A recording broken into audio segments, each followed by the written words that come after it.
Hello, everybody. How's it going today? Hope everyone's having a good day. I know I'm a little bit late. I do apologize, and I'm just going to jump into the channel with my friends so we can get right into D&D.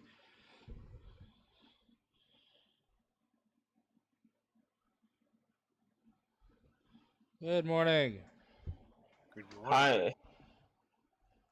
Hello.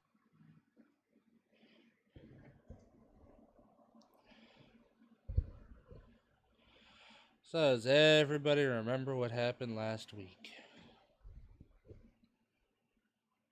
The week before. Whoops. We're trying to track down a monster, but it seemed to disappear. And something happened to my character, which will just like wave. And then we're gonna probably head off to the next village to see if we can find any more information on this monster. Alright, good.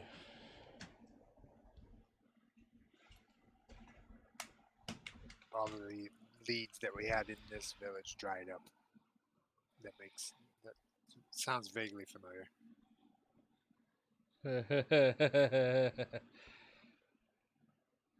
Oh, that was a stoner laugh if I've ever heard one. Are you trying to imply that you're stoned? I feel like it. I'm very tired.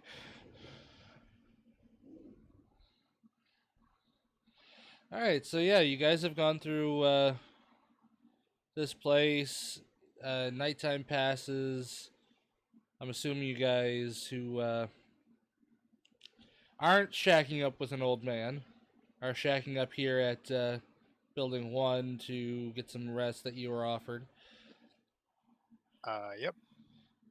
Yep.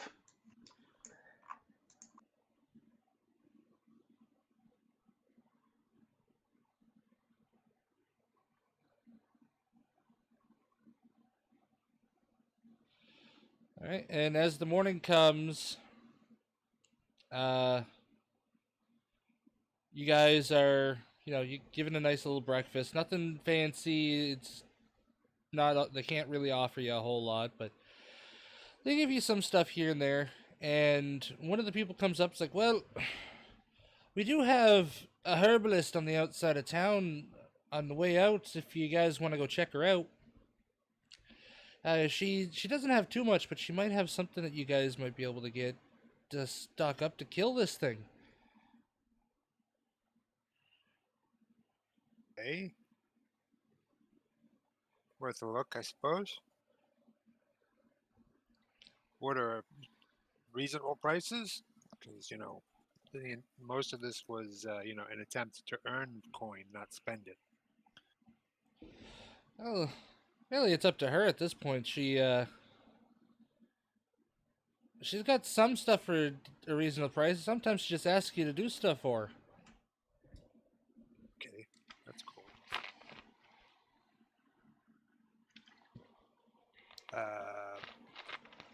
Let's go.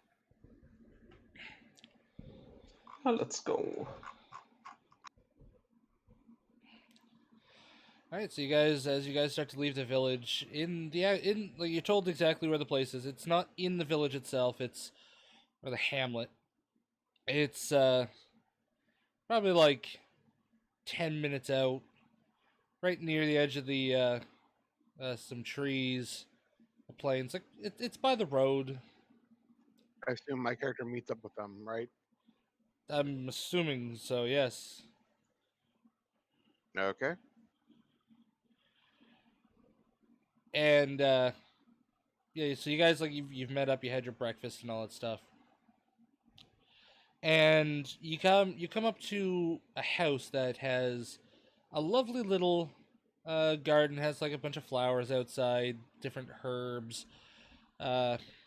It's kind of fenced in. It does not look like it's in very good shape. Huh. Not sure this is the sort that we're looking for, but let's check inside. Are you just going to open the door? Are you gonna knock? I'll knock. You hear from inside, Hello? it's like, yeah, what do you want? Oh boy. If she starts barking, I'm going the other way. Do you not realize what time it is? I have absolutely no clue. Well, what can I do for you? We were just informed that you may have some wares that might help us solve this issue that we're dealing with. The disappearances and all of that. Yeah, I've got nothing to do with that, but where's you say? And as she starts as she talks, she gets close to the door and just throws it open, and this is like this hunched over older lady. She's got a bit of a bigger nose, raggedy hair. She's in tatters, but she's got like enough clothes on that she'd be able to survive a night without freezing to death. And she just kind of looks up at you. One of her eyes is closed. She's like, "Oh yeah, you want the stuff?" Stuff. Well, what is the stuff? Well, I've got some nice herbs. They're good for healing if you get a little wounded. I got some sort of like magical properties, I would say. Uh, old lady, I think this is your area of expertise. Yeah, I'd say so. These sounds medicinal, and that is definitely over my head. May I go take a look at these herbs?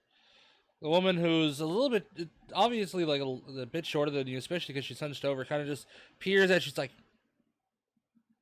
"You, huh? Yeah, I guess you can. Come on in." Karen walks inside. All right. Where are you? I'll step in as well, but I'll just kind of hang out at the door.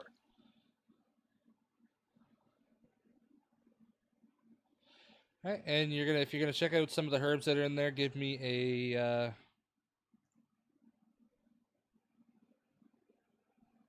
medicine check. Okay. I have herbalism kit proficiency as well. Can I get advantage on this medicine roll? You do have advantage on it, yes. So you can tell that some of them are just your bog standard herbs, but there's a few ones in there that you can tell they're not normal. They're very potent herbs, and if applied as a salve on a wound, it would probably heal it almost instantly. These herbs are really good for poultices. And I rolled a 20 for people listening to this. Yes, you rolled a 20 on his advantage. How much would these cost me if I wish to buy these? These ones, carry the 4. Two of them for 5 silver. Oh, 5 silver. And I take out a electrum piece. Here you go. I actually hand you 2 of them. Neat. How should I mark these in my inventory? Mark them as 2 green herbs.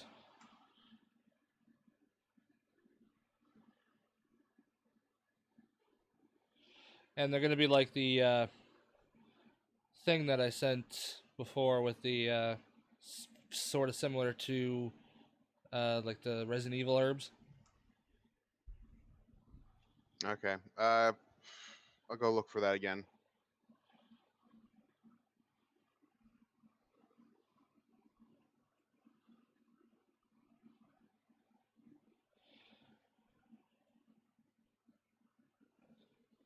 Yeah. There's Anything else stick out around inside of this place of note? for the herbs and stuff like that, no. Nothing would really stick out. There's a few odds and ends. Give me an investigation check though. Yeah, Because I Alex is also going to curiously look around. No, 17. So Alexandra got a 4, and Dusk has got a 17. Alexandra, you don't really notice anything. It's all kind of confusing for you. Dusk, however, you do notice like there's a few almost like it would be used in like ritual magic or something. Some deer antlers and stuff like that, kind of adorned weirdly. It's not So what like it's. a You don't know if that's what it's for, but it just seems odd that it's like the only bit of animal in the entire built in the entire room. okay. She'll ask. Well, so what's the story behind this one? She points at it. Eh, that's just nothing. Just something somebody brought me once. Okay. Does it? Do you have any idea of what it was for? Is it just a trophy? It was a necklace. Yeah, that's what it was, a necklace. Deer antler necklace. Huh.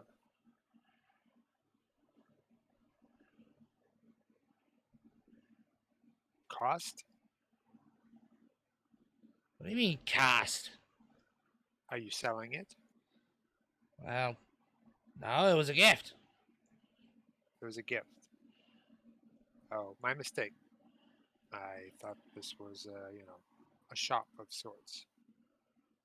Well, this is a shop, sometimes, but this was a gift.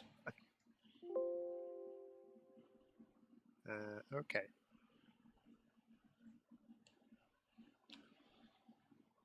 Never mind then. That's right, Missy.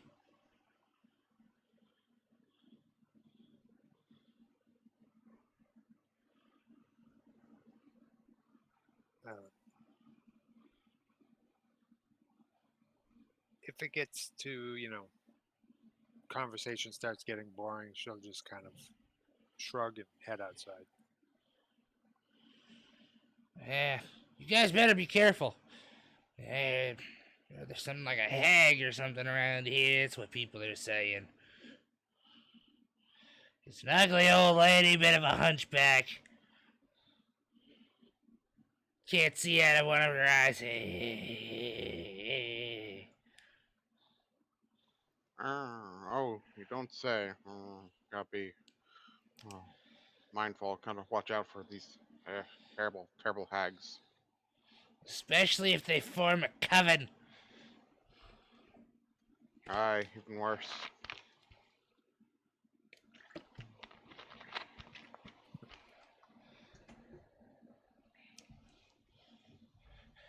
Now that's everything you want breakfast. Mm.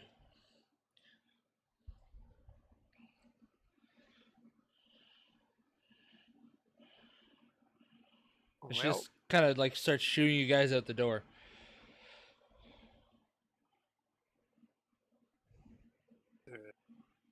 that was productive. you. You've I mean, got at least we something got some herbs. akin to cure moderate wounds.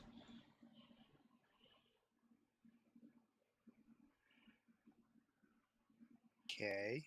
Which I'm pretty sure is from 3.5 edition. No, actually, this is something that was from. It's a homebrew thing. I shared the link in or the image in Discord, but it is basically it's very similar to the Resident Evil. Oh my god, the Resident Evil herbs Yeah, that yeah. you can use. What I mean is there's no cure moderate wounds spell in 5th edition. Yeah, I guess that's true. It's like, so yeah, like 2d8.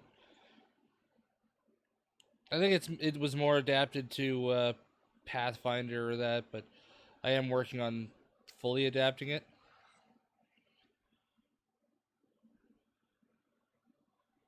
Anyway, so you guys go through there. She shoos you out, closes the door, and you just hear porridge.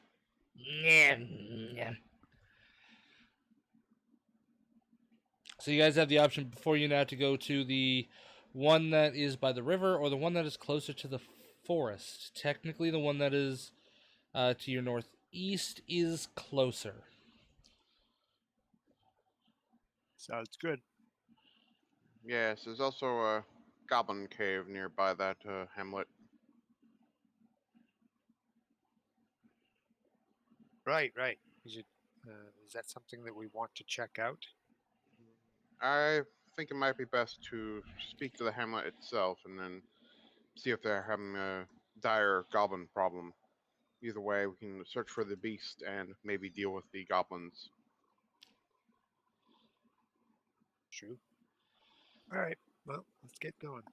54 miles. Yep, sounds like a plan. 38.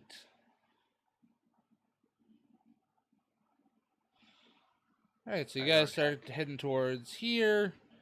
It'll take another about day and a half to get there. And about right, where is it? Here, you guys will be probably setting up camp along the river's edge.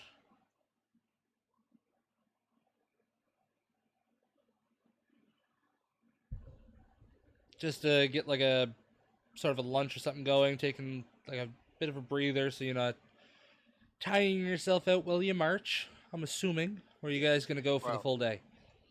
Well, even when you do full day, they assume that there are breaks and stuff like that. So during one of those breaks, during a period of lull, no, we'll take standard, as far as I'm concerned, anyway. Standard.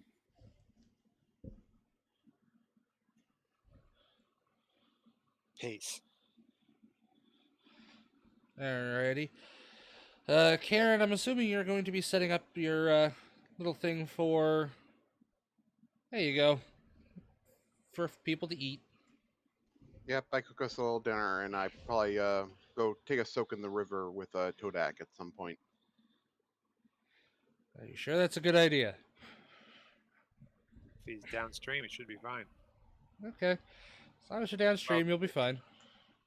Well, to be fair, I don't think that sort of poison quite works like that. It's not like an oily thing that spreads out across the water. It's something that clings to the body. Yeah, but being in close proximity with it for an hour would probably be bad. Yeah, it should feel all tingly and not good.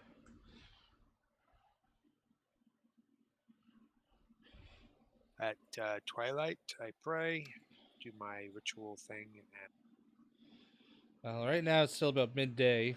You guys, since she's preparing a little lunch for you guys, and she's got a fire going, give me perception checks.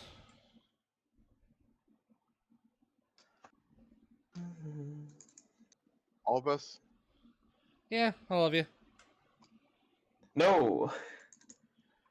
22. And a 6 for Alexandrite, a 24 for... 24. I'm just going to have him as if he's here.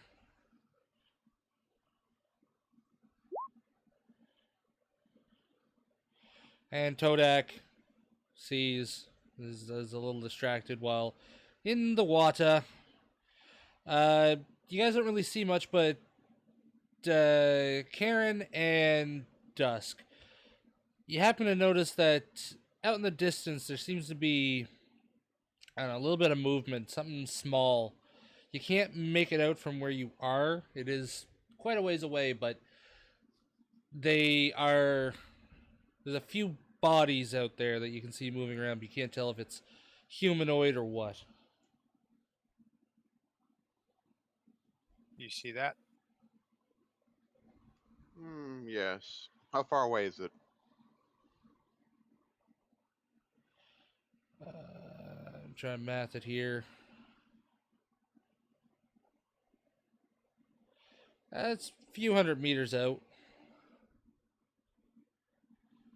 Just enough that you can kind of see like the outlines of something moving through some of the tall grass between some voids in it.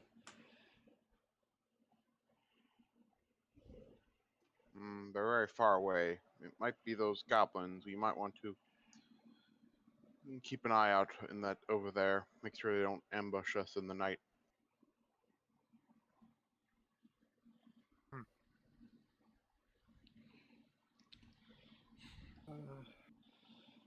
And besides that, your lunch goes pretty uneventful, so you guys travel the last little bit.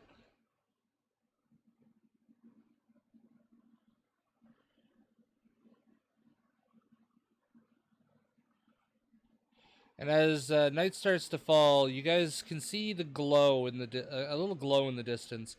You realize that if you push yourselves a little bit harder, you might be able to reach the hamlet before it gets daytime, but you might not get a whole lot of sleep if you do. We should be well rested before we go into danger. Yeah. I agree. Yes. We might need to worry about those goblins, but a rest hopefully won't kill us all.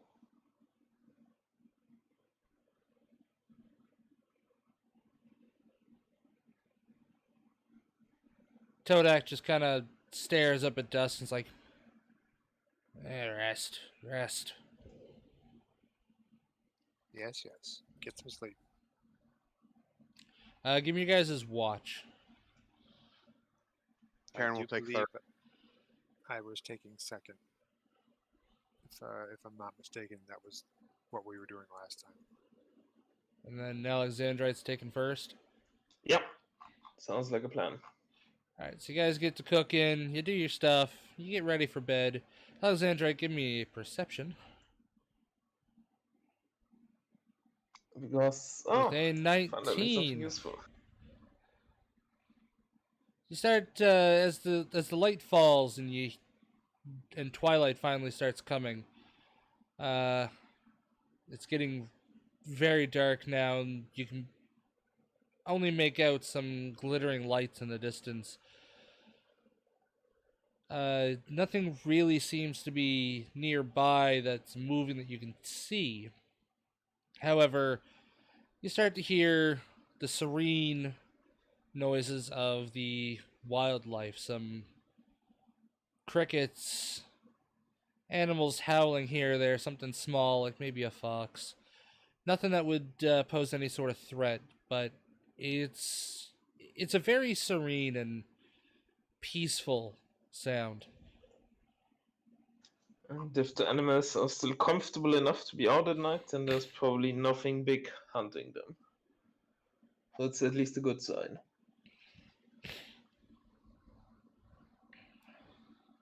Yeah, so your night passes pretty well uneventful, and wake up the next watch.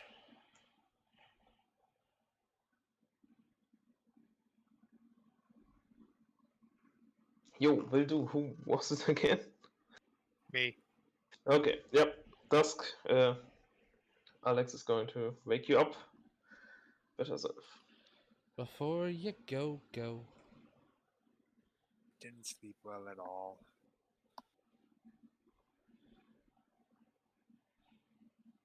Anything to report? Nothing special. Dusk rolled a 7. The sounds are starting to die out. There's still like the sounds of crickets that you can hear, but things are getting quiet. You're a bit more distracted by the shadows that the dwindling campfire is playing against your guys' camping area.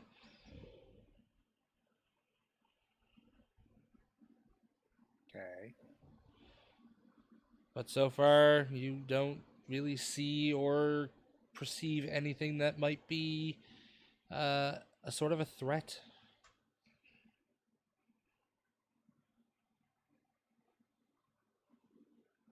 She watches and does her thing. Obviously, as I said before, she spends time at dusk itself to speak with her god quietly and to herself, but otherwise tries to keep quiet while everybody else is sleeping.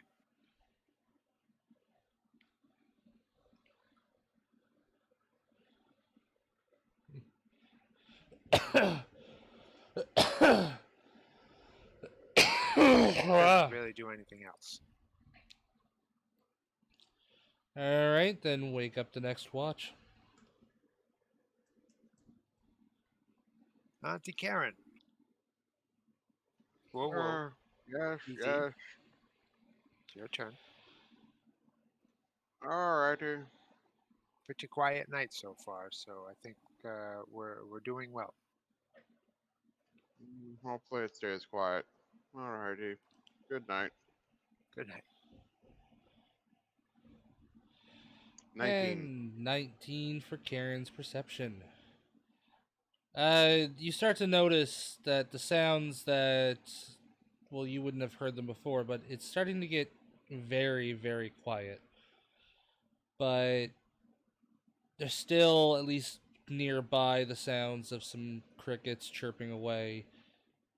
But even those two fall silent as day starts to approach.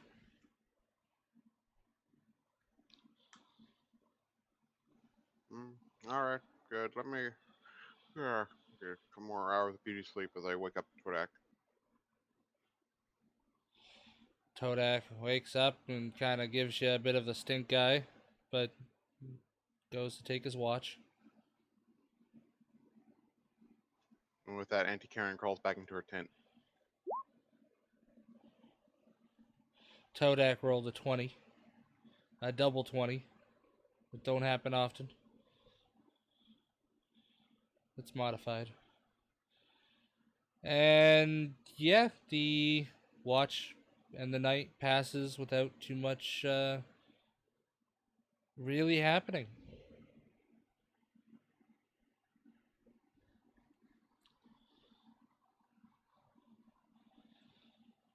The day breaks through, waking up those that are not inside of a tent as it peers through their eyes. And Todak also goes, "It's morning!" And then he runs and jumps in the water. Yeah, Auntie Karen will take that and start packing up her tent. Early morning fishing.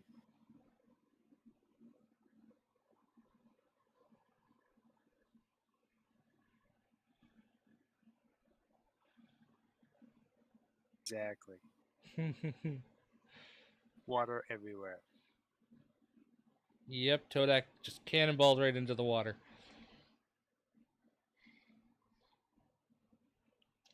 So you guys pack up. Give me a. 'Cause I don't think you have a fishing gear thing. Give me a survival check. You have a few struggles with your 17, but you managed to catch at least 3 decent-sized fish. Okay. Well, we might actually have something for lunch. Maybe you won't need to use any rations, or we won't need to use any rations. That'd be useful. It's so cold. Right? AC works so well. Yep. It will definitely come in handy. Yep, and if I Alright. can, I cook up those fish for breakfast.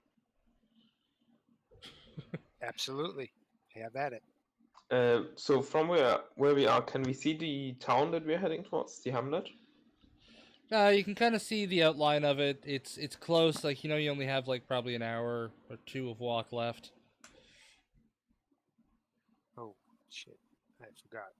I was supposed to be doing your voice. Yeah, see here, Sonny Jim.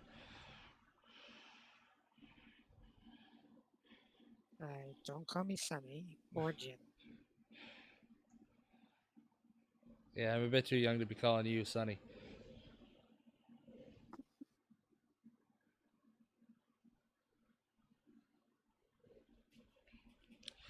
Yeah, Todak gets out of the water. He even comes with his own fish as well to kind of help with cooking breakfast. Show off.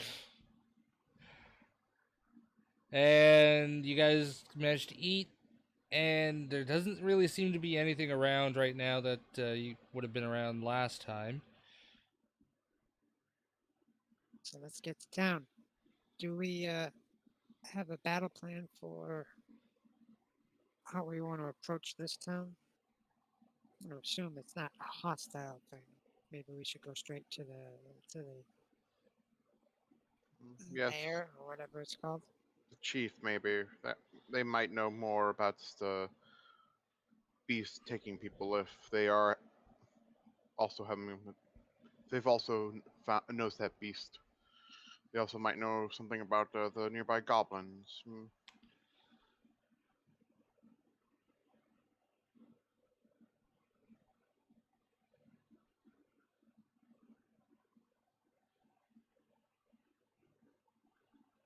Yeah, right around there, just put you guys in a little bit of an order. I assume. So just here on the map, Yeah, down there where I placed you. I assume Alex would take the lead, sort of in town.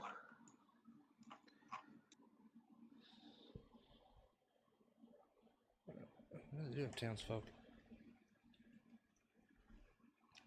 If roll 20 would roll a bit faster for me. There we go. Son of a beach.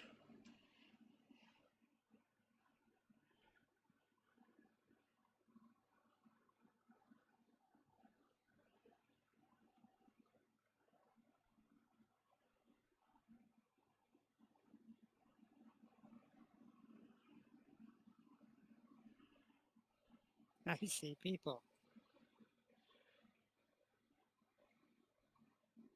Indeed, there are people.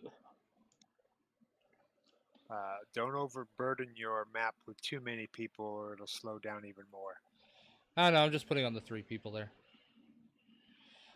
These people there, the 3 of them all happen to see you walk in, and one of them kind of runs towards a building here, disappears inside. The other 2 step off the road, and they don't say anything to you, but they kind of just eye you with great suspicion. You can tell they do not like that you guys showed up. Well, I'm still going to look at them and politely greet them. Alexandrites, servant of Sabriel and member of the Inquisition. We are here to investigate the recent disappearings. And then Alexandrite would slowly, if the others, at least if they're following, head to the big building somebody disappeared in, assuming there's some sort of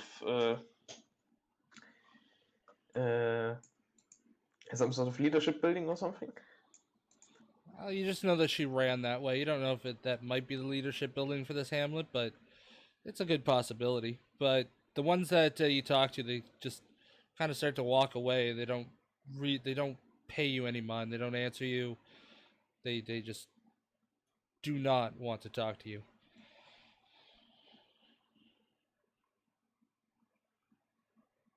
Well, um, that's kind of rude.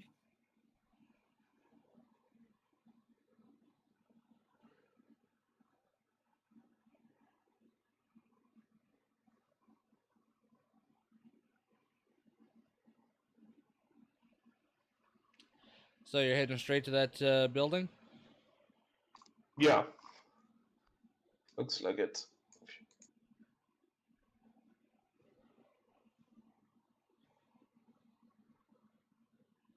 I'm assuming you'll be civil and knock. Yep. Inside, you hear somebody say, "It's like, go away."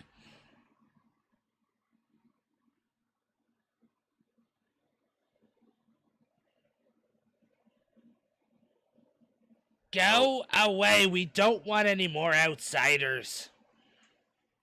Taryn will go up to the door. We're here to help. We've been sent to find out what's happened with the disappearing folk here. That's what the last one said. Well, do we know that previous? Yeah, so our boss previously sent in some people, right? If I remember correctly. Give me a intelligence check. I think there was a reason why I was trying to remember to take notes. From what you can remember with your 16, no, nobody was sent here before you.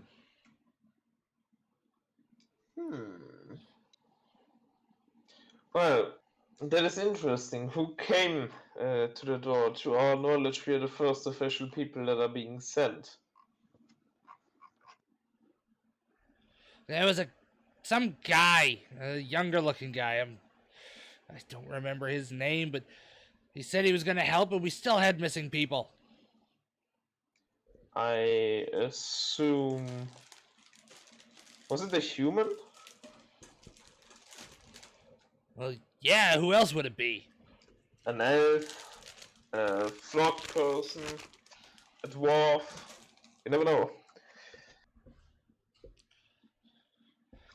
Well, we are here on an official mission, and also as part of the Inquisition. Why don't you let us in so we can ask you a couple of questions? You're part of the Inquisition? Yes. The door kind of slowly swings open. At first, like just a little bit, but then it opens fully, and you see this middle-aged man kind of looking at you, just like, fine, you get to ask some questions, and you get out of here.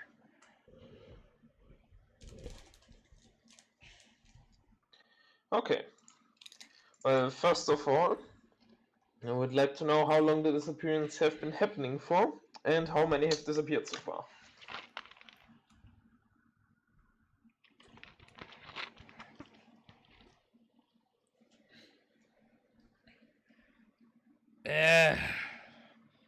Probably the last few months, and we're missing 6 children.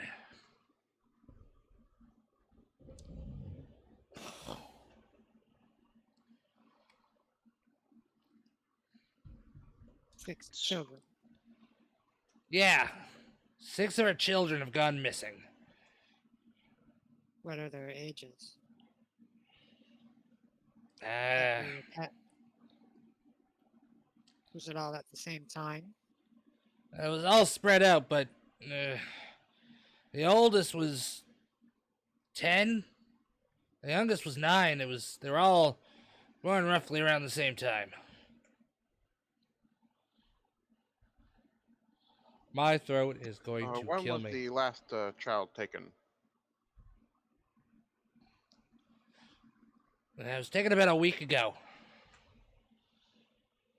Has anyone seen what might be taking these children? We saw nothing. Any strange occurrences around town during this time? Weird creatures, strange noises, odd tracks, or somebody who has recently come into a lot of wealth? Let's keep Todak up because he's the easy one. Give me an insight check. Coming up. 12. With a 12. The older man looks at you. It's like, no, none of that. But when you say suddenly came into wealth, you can tell there was a bit of a twitch, but almost unnoticeable.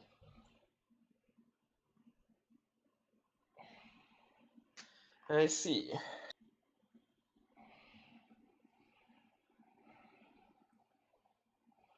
Have you contacted any of the other hamlets around Ah, why would we talk to those assholes? to know if they have gone through similar experiences?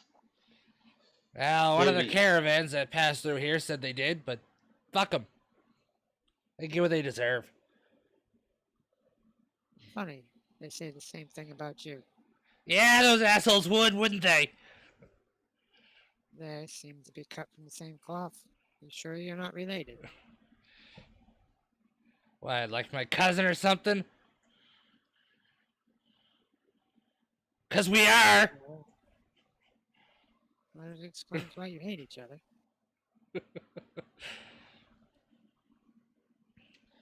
No, he had to go off and be with his own people, eh? So you're angry because they went off to be with their own people, which are your people. Now I'm angry because he's an asshole. He stole from me. What did they steal? Money! Okay. Stole like 2 silver. Okay. It's just, you can tell it's just like this irrational hatred for each other. They wouldn't like go and attack each other, but you know, if they saw each other at the market, they would just glare. Right, just petty squabbling between two villages. Yeah. Just here in the distance, like, I didn't steal shit from you. It was a fair bet.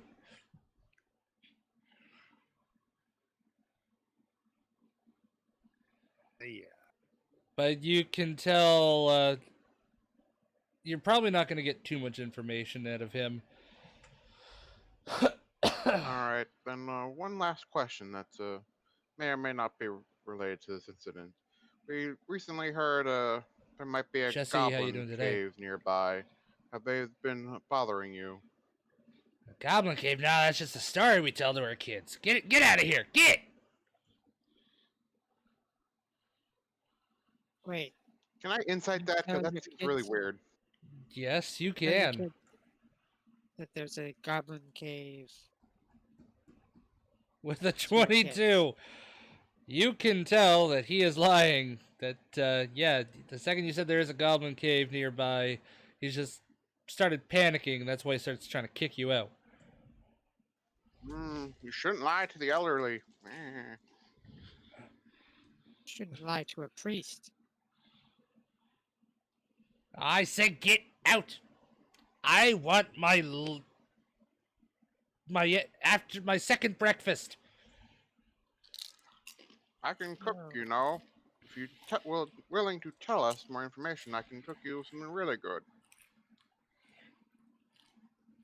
I don't need no non-human food. Racist as well. Interesting. Necklace, make sure this person's fortunes fall. She does quick prayer. And the people that are around just kind of give you this death glare after that.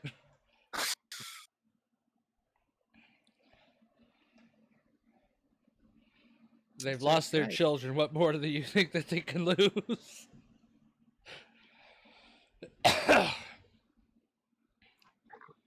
Okay. Well, Alex would anyway step back from the bigger house. Right? So leave the rest of the talking to the others. Yeah, you guys are free to explore the village. No one's going to directly try to stop you from moving about here. Okay, well, I would first of all inform the others. I think he is hiding something. When I mentioned somebody gaining wealth recently, he looked a bit disconcerted. I think maybe you should ask around town. And he was definitely lying about that goblin cave story. For the record, I wasn't actually cursing them. I'm just not very fond of rude people. Mm-hmm. That's all right. So Right, and give me perception checks, everybody. Well, I can do- Okay. An 18 for Karen, 10 for Alexandrite, 18 for Dusk. Yeah, everybody sees this as you kind of hear someone say, "He's back!" And by where you guys entered, there is a younger looking man. And he does have an owl on his shoulder. Might that be the other person they said came looking for whatever caused these disappearance? Maybe he would know more than these ignorant Hamlet folk. And the man's just kind of standing there with his arms folded, just like, still nothing, it seems. This is a shame. I'm guessing you guys get to see the image because I don't know how to make it bigger. Shift Z. Oh yeah. There we go. How's that look? Yep, that looks better. That looks like an owl.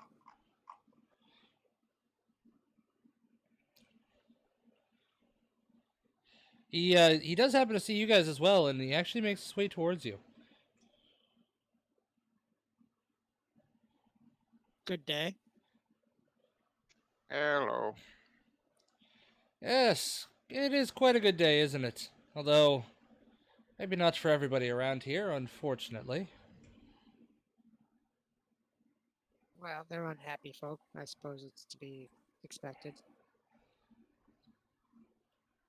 Yes, it's quite a shame that their kids got taken. Were you that man they Wouldn't- said also came looking for the source of these disappearances? Oh, yes, I'm a traveling.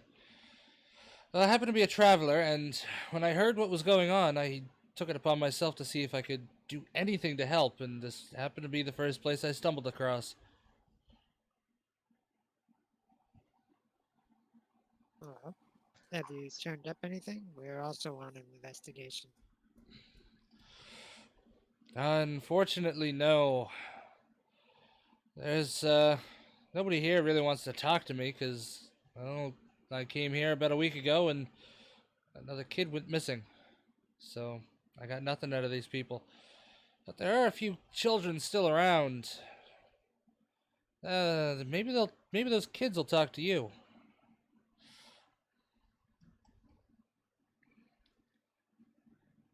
Did you have we any could- luck? Well, not really. Not with the kids. But I also didn't have much luck with finding the cave either for the goblins that I've been hearing about. You come upon any tracks or anything like that, did you?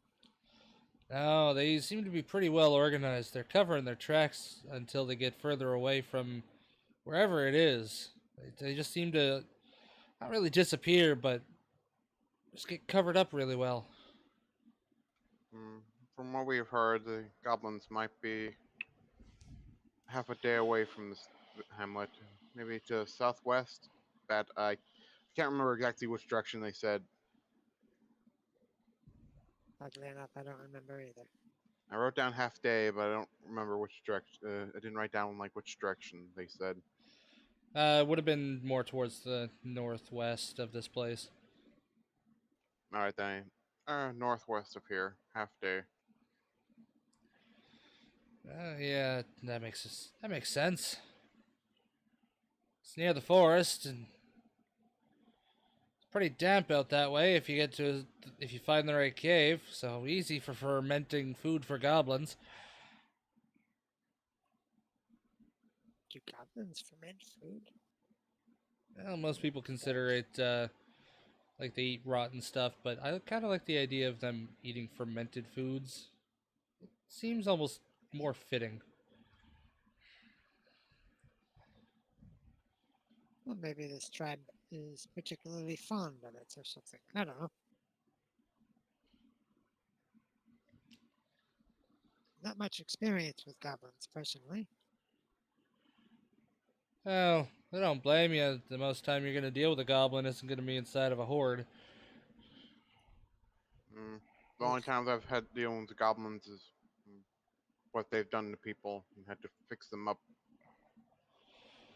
Oh, it's terrible, isn't it? Absolutely terrible.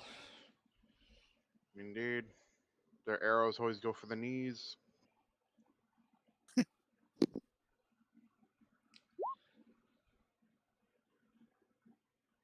So does this guy seem to be on the level? From what you can tell, yeah, he is. He looks at you all. It's like, I guess I should introduce myself. I'm Haggith Cag. Haggith Cag. Nice to meet you. There you go.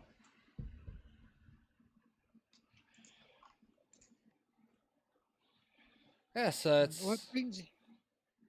I'm sorry. What brings you to the town? I mean, it's not generally a good idea to be traveling alone. well, generally Kinda no, but like I said, I'm just a traveler, and I was nearby when I heard the rumors, and I had to investigate myself. and you haven't really come up with anything yet. No, it's quite unfortunate. I haven't really heard anything. I just heard a lot of loud footsteps, and I thought I saw something flying that was a bit too big to be a bird, but other than that, All right. Well, I guess we need to find somebody that might actually talk to us. She's going to look Yes. around and see if she can't spot someone that is curious, haggish hag. um, Um, but reluctant to approach. Just a cursory glance. Nobody seems like that. All the adults are giving you the stink eye. However, give me an investigation check. I would not rule out children as well.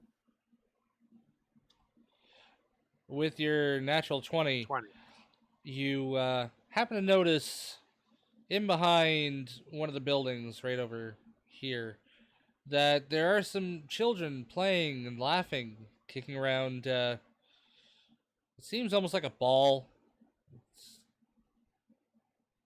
and just having fun A with each other. soccer type of kicking it around, or hacky sack, or what kind of athletics, or are they just general tomfoolery?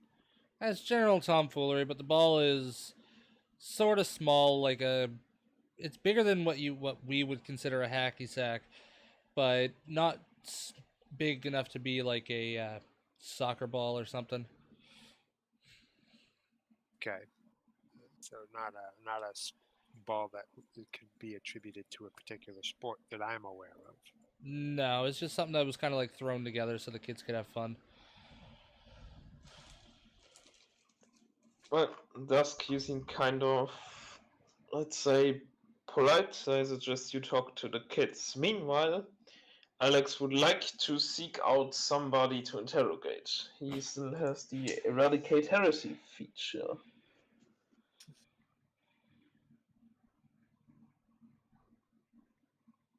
Okay. Yeah, go around. Give me an investigation check first. See if you find somebody you might be able to break. With a 15, there's one person that was kind of tending the fields. He's definitely sweaty and tired, even from working this early in the morning. You might be able to break him. Okay, well, Alex would walk up to him. Hello, the Inquisition would like to have a word with you. As you say that, he shoves the hoe into the ground. Throws some money at it. I'm kidding. And just kind of looks at you. It's like, what does the Inquisition want with me? Answers about the recent disappearings. I don't know nothing. I have 2 kids left. Can you just leave me in peace? No, but if you answer my questions, then that will help us protect your children.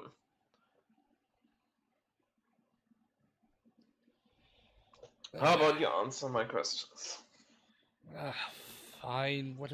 What? I was wondering if recently there was somebody in this town that, contrary to all the others, has been befallen by good fortune. You know, No, none of somebody who us. made some. Really, it seems your mayor had a different opinion. I don't know You what sure the heck. nobody made some money or something? I don't know what he's talking about. We're all, all recent, pretty good, well off.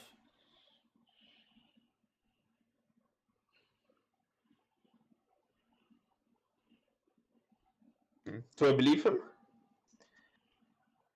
Oh, I don't know. Give me an insight check. With your 18, from what you can tell, he is telling the truth. They all are pretty well off together.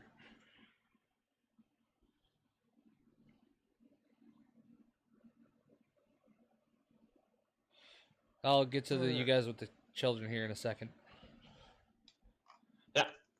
Well, is there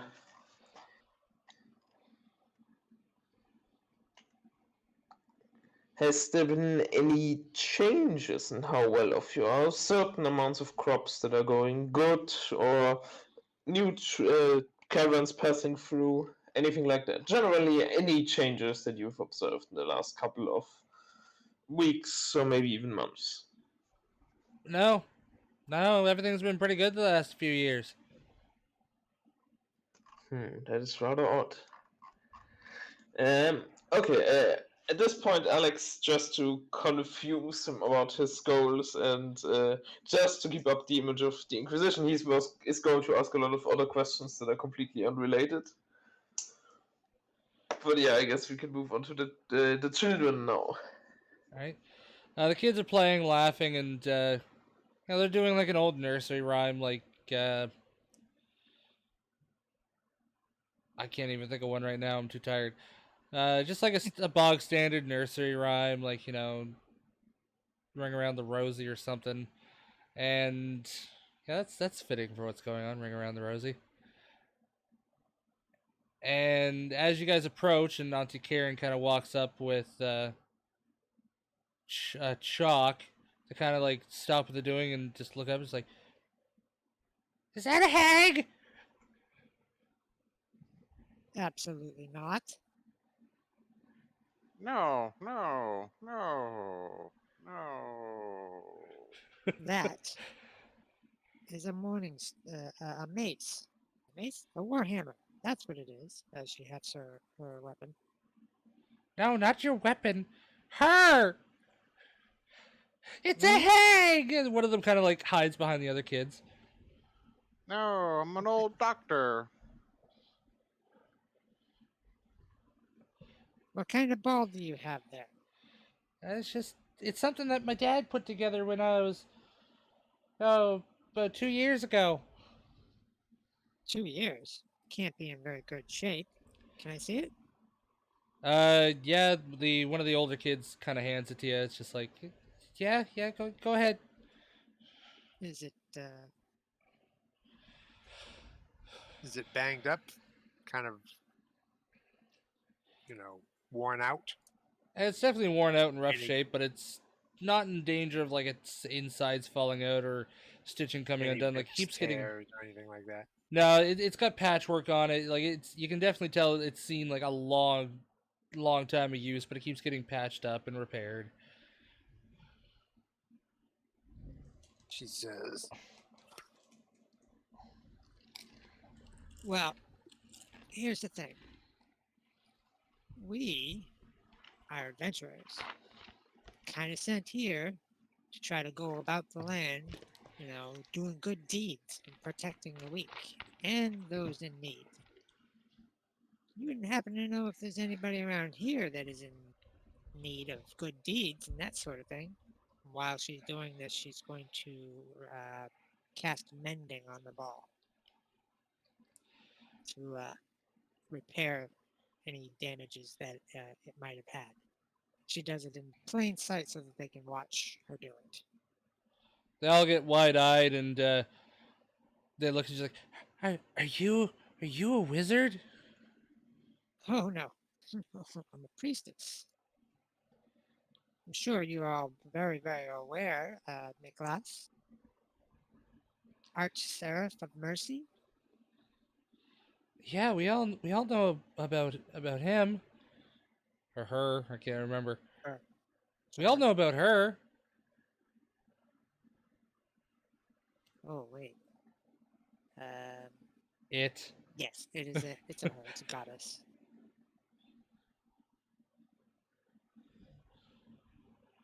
She says, "Well, I am a priestess to her, and she is responsible for fixing your ball.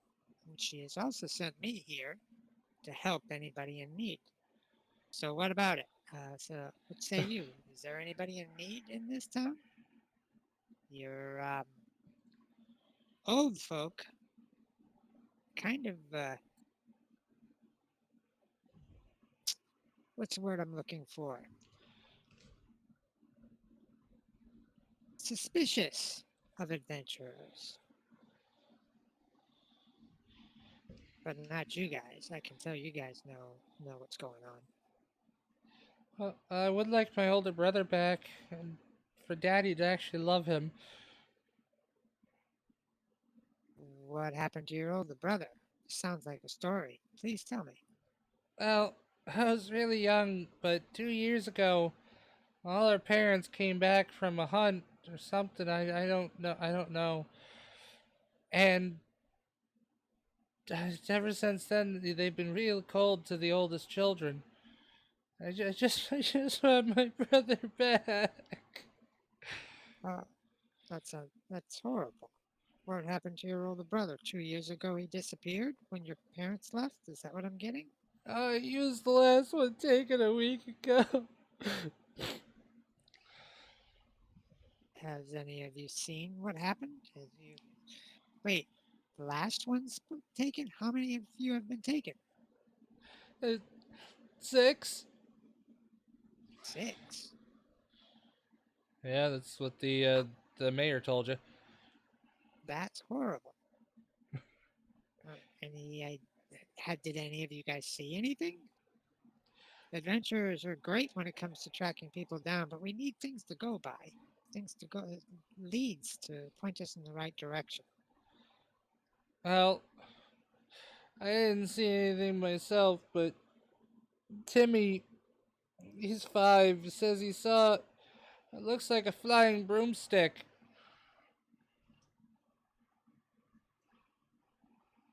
Ooh, a flying broomstick. What? That doesn't bode. That doesn't bode well. Did he? Where is? Where is he? Can we go talk to him? Can you lead us to him? The one that was talking to you kind of like steps aside a bit and pushes forward the little boy that was hiding behind him. Aha. Well, you don't have to be afraid of us. We're not going to hurt you. He kind of Here. looks up at you with teary eyes, like, it was a flying broomstick. It was one of her. And he points to Karen. Oh, I hardly doubt that. Karen has been traveling with me for some time, and we have just reached this village for the first time ever today. Yes, you have nothing to fear from me, children. My brother was once taken by a hag, so I know. Awful creatures, awful creatures. Please tell us what we can, and if it is a hag, we will be sure to deal with her.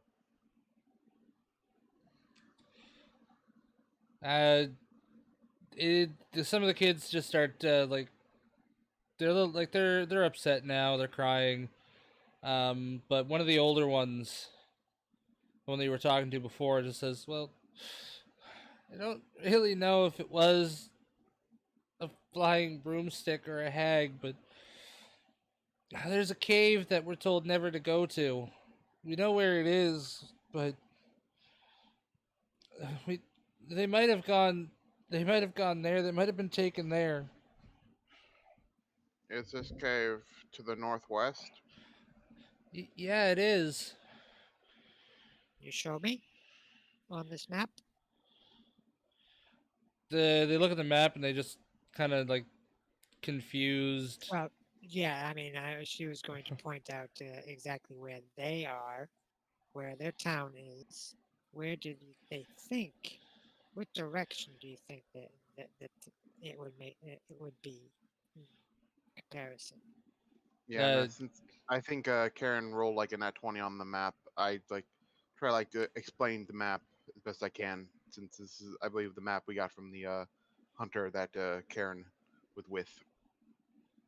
I know. You probably don't have a lot of experience with maps, but maps are really cool, and it is a valuable skill to learn how to read maps. So, call this a lesson. the kid kind of like looks at it and then looks at where. Uh, She makes a game out of it, actually, where they all kind of sit around the thing and try to discuss, how to read the maps. And, after you do that, one of the kids kind of like takes the chalk and kind of makes a mark on it right there. And it's like it's over there. So I think somewhere.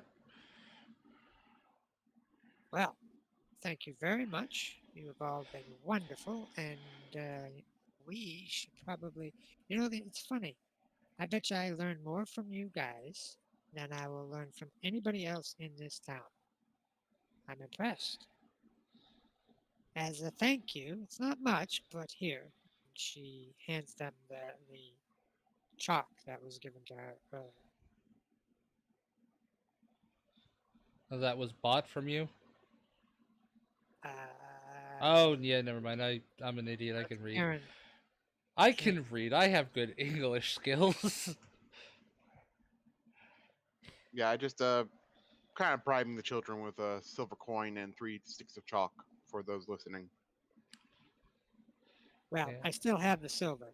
I'm not going to hand that over unless absolutely necessary. That's hold it in reserve just in case you need it.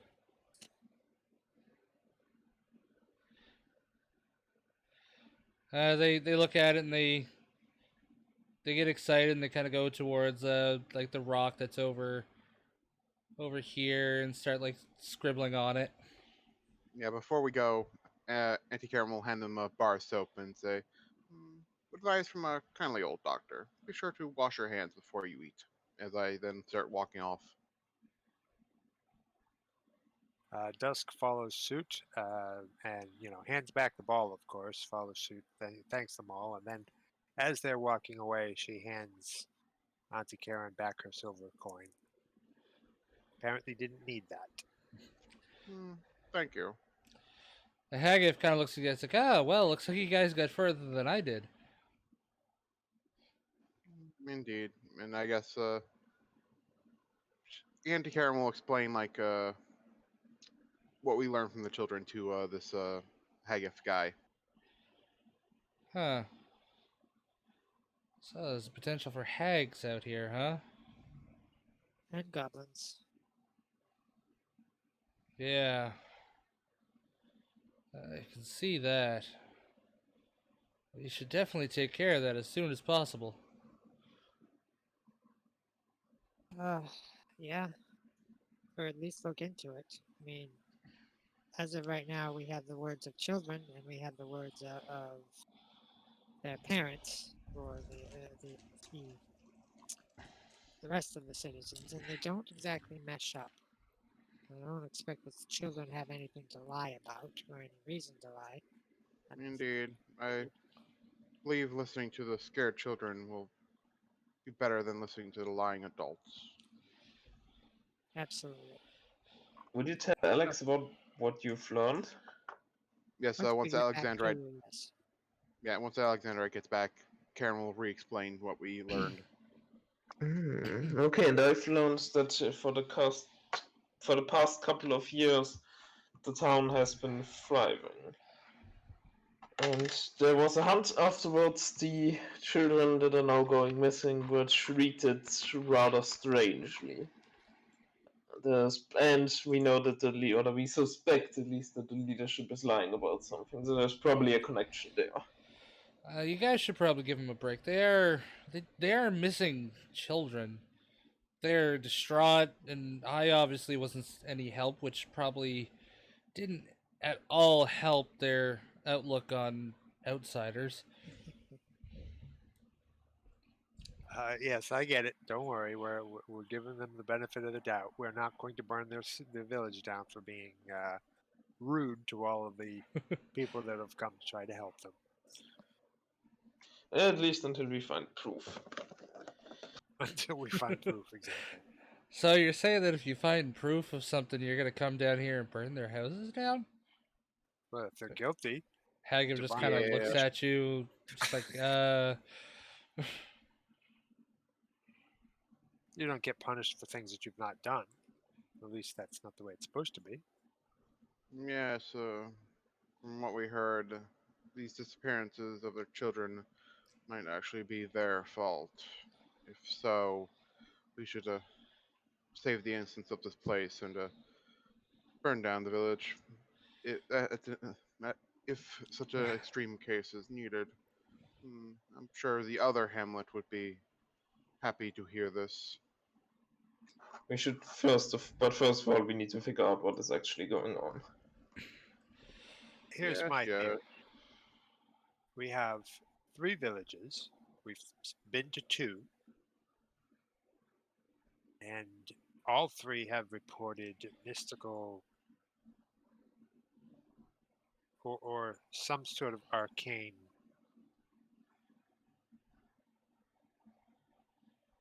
things going on and children going missing. well, this one had children Stands going to missing, reason. the other one had adults. Okay, well, children going missing, people going missing. Stands to reason that if this is a third party, or a fourth party in this case, I'm going to bet that it's the individual responsible or individuals responsible will be found somewhere in the middle of these 3 locations. That is an interesting hypothesis. Also, I don't think it was entirely a fourth party. They were in Well, I both. meant there's 3 towns, so it would be not one of those 3 towns.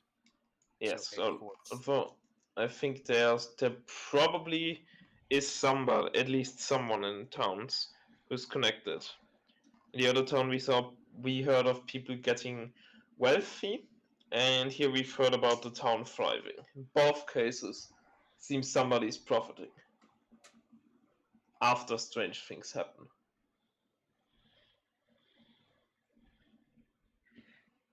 Okay, well,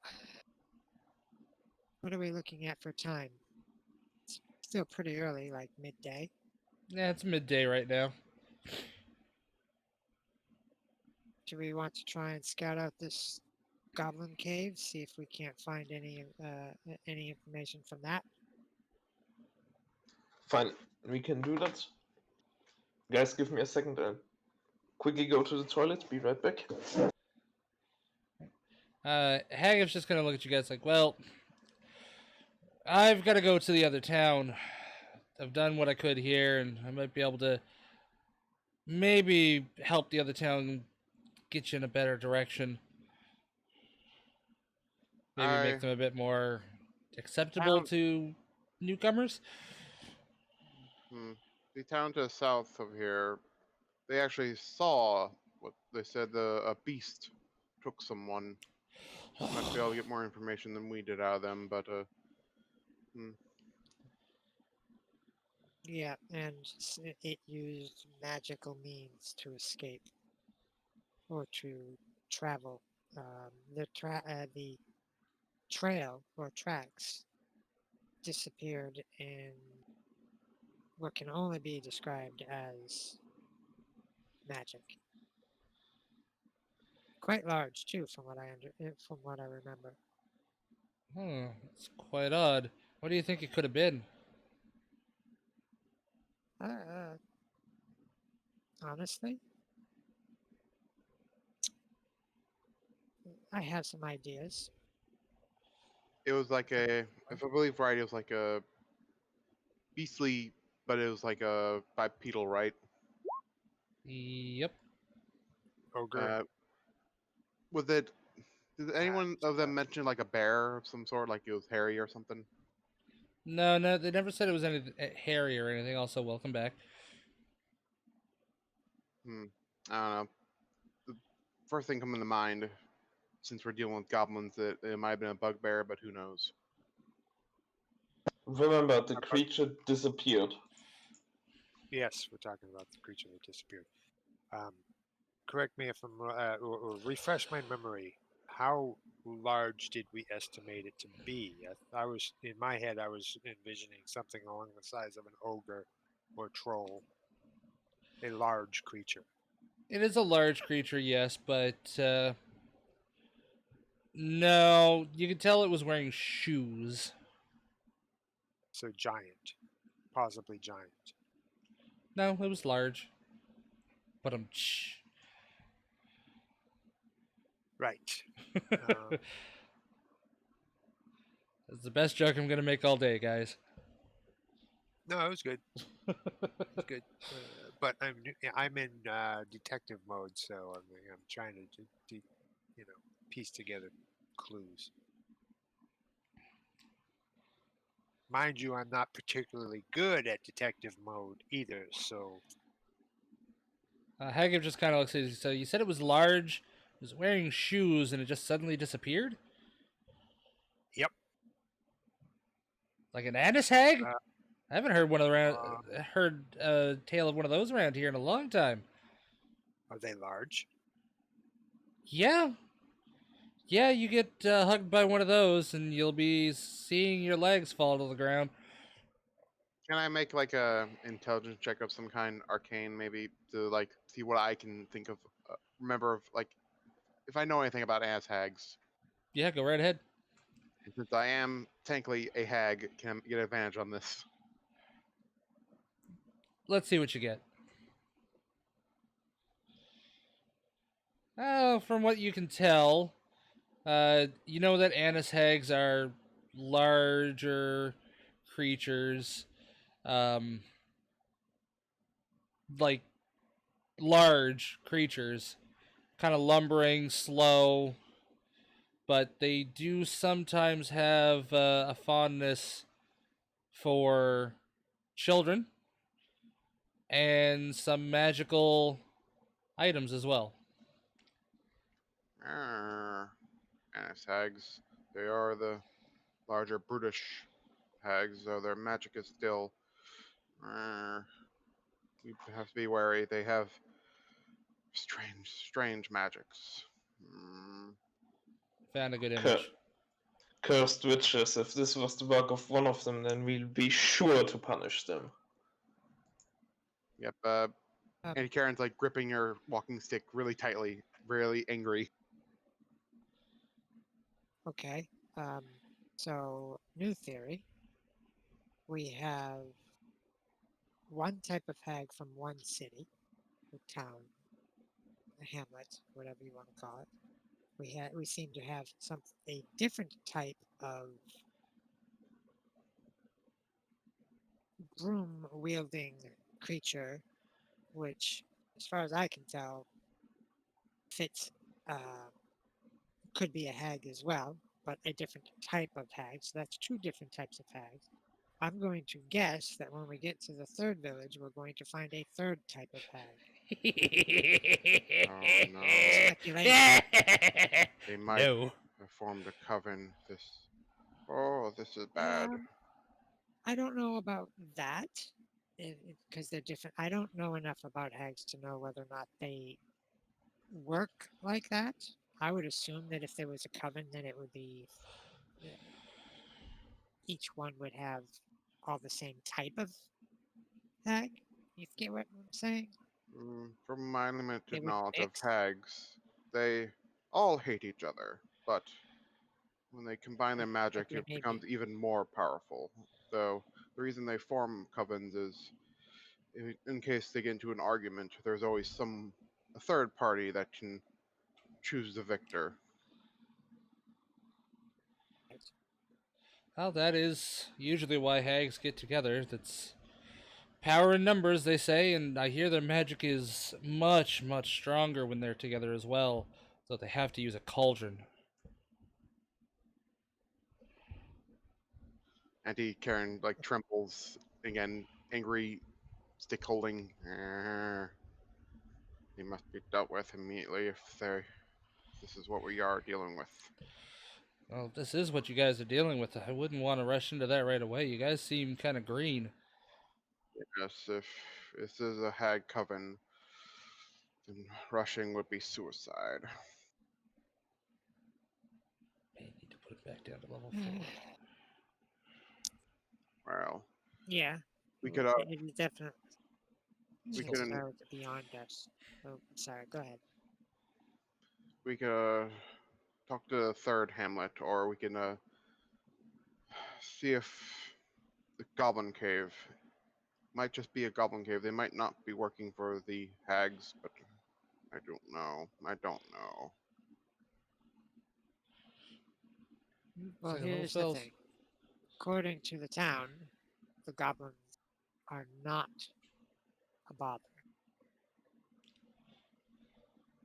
Mm, So Todak if kind of they looks are up not at you, and bothering the town, Todak kind of looks up and he's like, "Yeah, but the ambush." who knows? Maybe they're working with the goblins this town. The ambush they- that was meant for the other hamlet was attempted to be stolen to give to this hamlet. Mm. They seemed to be rather protective of the knowledge of this goblin cave. Lied to our faces about it. Maybe yeah, I don't understand that. Not maybe it sure is why they would best to check it out, but I'll leave this decision to you. I agree, the Goblin Cave is strange. We should check that one out. And we might learn if the goblins are working with the town, or if the goblins are working with the hags, or if this is entirely unrelated. Yeah, yeah, that stands to reason they might be working with this particular town. Though I will say this. If we do find this hag in their cave, we must run.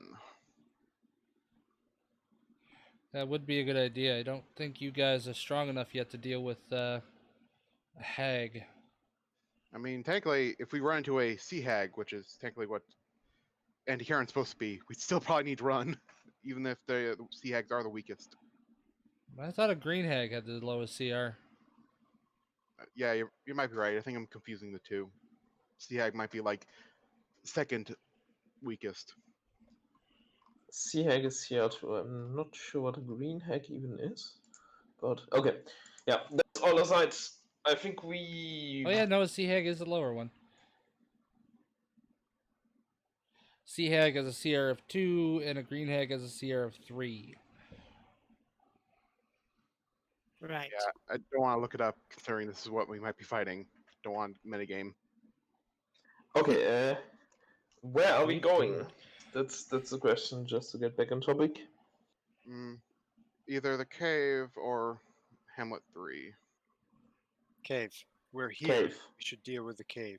We may not necessarily assume that they're hostile or that they're a threat or whatever, but we could, at the very least, go talk to them.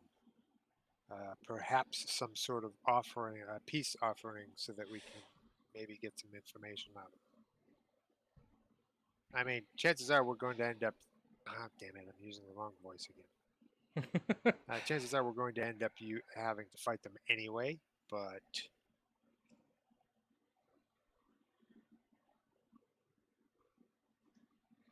Chances bring are, some food. yes. something to barter with.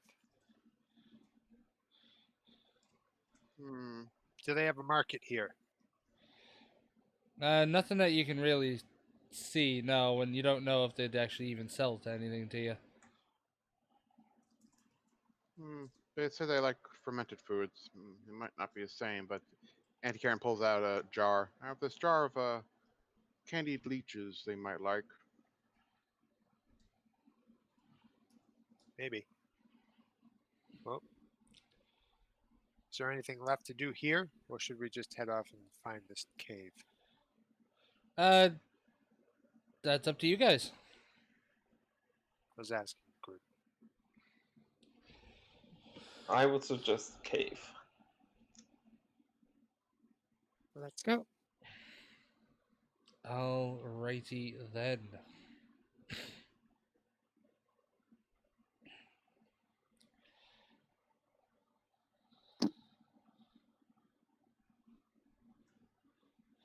So you guys leave the village and you start making your way towards the cave.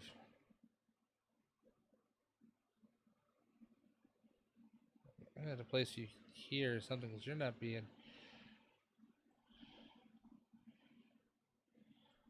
Things are not cooperating with me.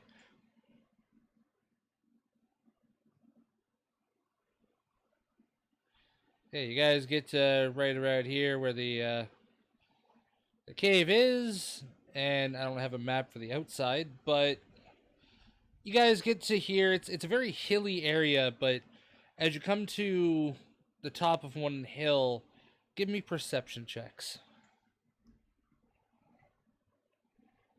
23 for Dusk, 13 for Alexandrite, and 12 for Well. Karen. Alexandrite and Karen, you guys don't really see it right away until you happen to notice Dusk kind of staring at something, but there is on the outside of one of these hills, from your angle, you kind of see what looks like skulls and antlers and stuff like that, just propped up on sticks.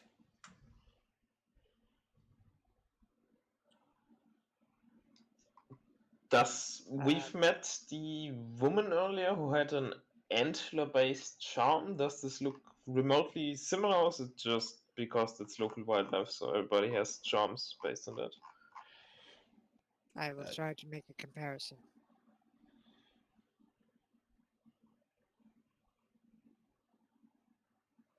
Yo, who gets Vigilance Blessing? That would be you. Nice. Don't want you dying again. Also, since now it's at this point, if we do get into combat, you guys have this chance to look over that guide, but I will be using it for combat. What guide? Or the roll table. That on Discord. It's in the handbook. Okay, I don't have access to that. Pretty sure we. Did you pin it? Does not look like it, so I will get that link sent out again. Or put it into, say, I gave you a tab of your own. Yeah, for my other game there, I'll put it in Dragon's Log as soon as it loads. And this is on page 20, I believe. Like stabilization, concentration check, bleeding, dazed, and whatnot. No, not that one. Okay, because I looked through the book a couple times and I couldn't find the thing you're talking about. Though I do remember you talking about how you wanted to add a like bleeding mechanic in the game. Grievous Wounds. It's page 215. I cannot, for the life of me, get this thing to open properly.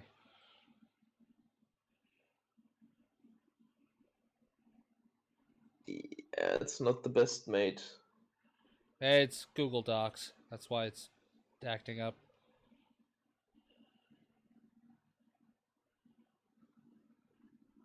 If I recall, they had something to that, something like that in one of the core books as well, as an ultimate rule set. I see it now. Yeah, there it is. Just put it on Google Docs or on the link.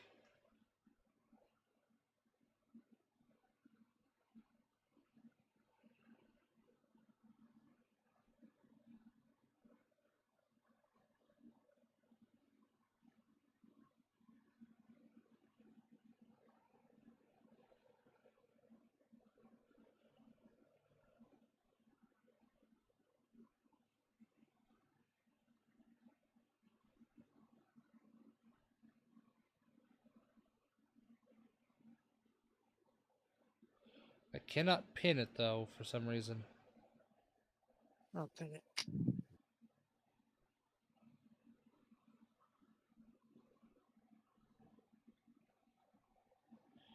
Pinned. Thank you.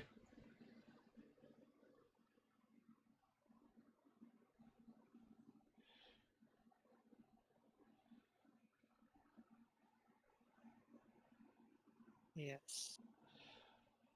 It is Lingering that one, but if you injury. go one page lower, you'll get the permanent wounds table as well. Lovely.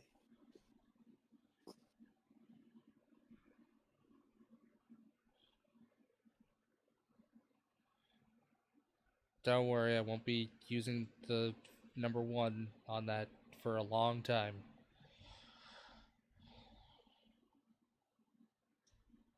But yeah, so you guys see that little cave there, a little outcropping of the cave, and as you get closer, you can actually see the entrance to the cave, and it's about the size that one of you guys could easily walk through. It's not something that was burrowed out by goblins. It seems to be natural there in the side of the hill.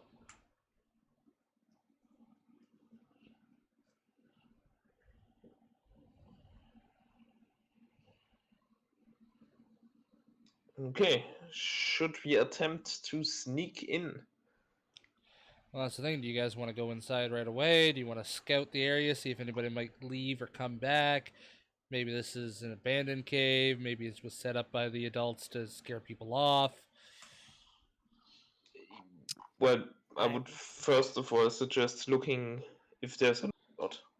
If somebody is watching out for intruders. Hey, you guys can go ahead and roll. Uh, give me an investigation check since you're looking for something so specific. Natural 20. A 21 for Alexandrite, a 3 for Karen, and Doing investigation. yes, a 5 Fine. for Dusk. So yeah, you don't see anybody from where you guys are, and you're getting kind of close now, so you don't have any sort of handicap on your vision. You don't see anything standing around that might be like a lookout or someone looking for intruders.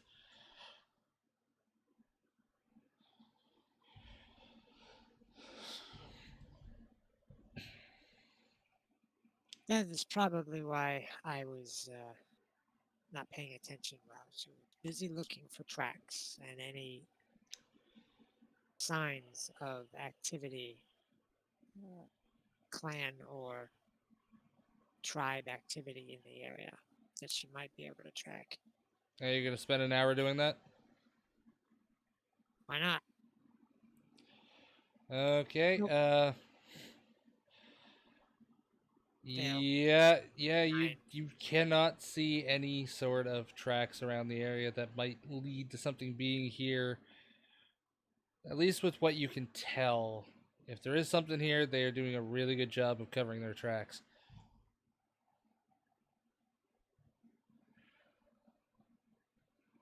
I think we might be in the wrong area.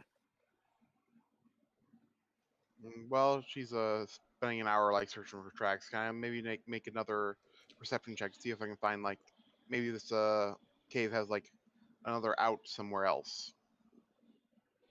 You can try. How close are you guys gonna be getting to the cave?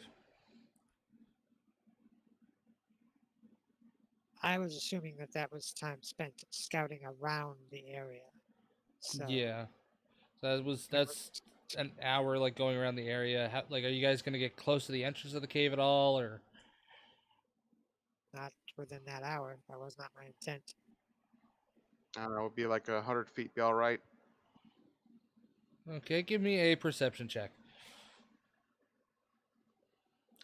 With a Thanks. 19, as you start to get within 100 feet of it and a gust of wind blows in your direction, give me a constitution check. Or constitution save, I should say. That You one. start throwing up. As what catches your nose is this unremarkable, very vile stench of rot. Eh, it's even pa- It's even passing my mask. Oh, that's right, you're wearing a mask. You're throwing up in your mask. Yeah, I pulled down my mask so I can vomit.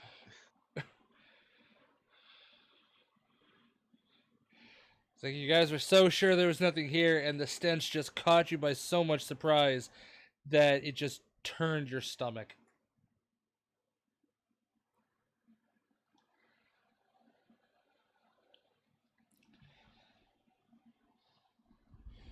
One might say there might be some I'm goblins gonna around take here. some of my bandages out and just like sort of stuff them into my mask. Try to get like even more filtered. It does seem to help a little bit. Also take a herb out of my bag, some mint, and just stick it in my mask. I would assume that I'm kind of sort of preoccupied at the moment.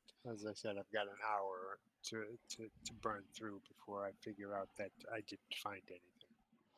Yeah, you don't notice, at least right away, the, your companion puking all over the place.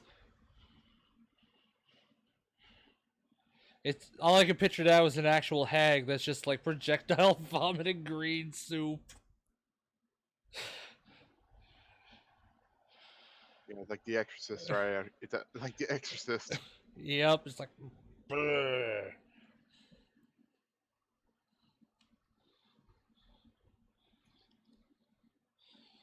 So yeah, you can definitely tell that there's the unremarkable stench of rotting and fermenting.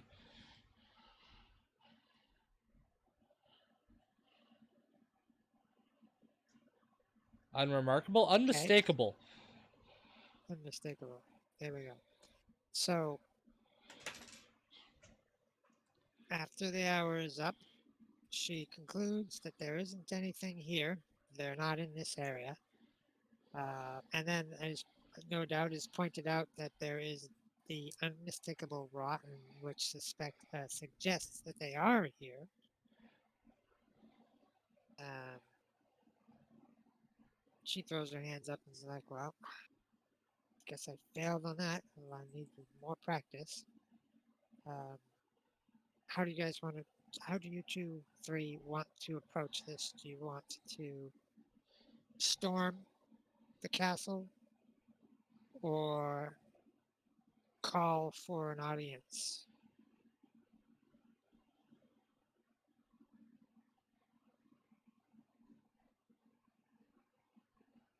I would suggest we sneak in. Oof. Well, you lead the way. I'll bring up the rear. Sneaking isn't exactly something I'm good at. All right, you guys are going in. Before we do, I also take out some more mint and try to hand it to them.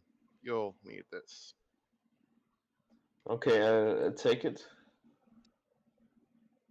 Just shove it I- up your nose.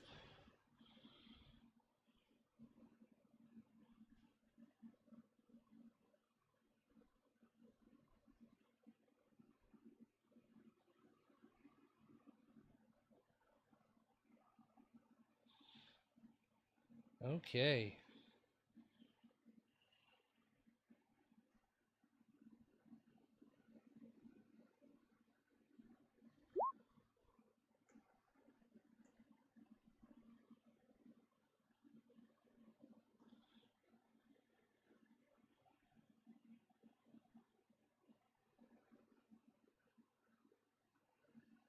All right, since we're getting closer, I guess we should make stealth rolls, right? Yep, start getting me stealth rolls. Is No! That is a pretty sure I have, natural 1 for Alexandrite. Yep. and I believe I have a natural one as well because I Okay, have so heavy that's armor 3 criticals. and Yeah, you have disadvantage, so you got a 2 there, Dusk. Alexandrite, you got a 4 with a critical 1.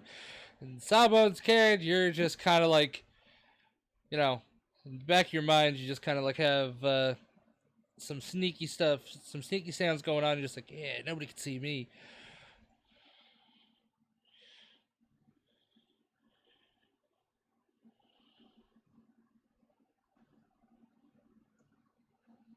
All right.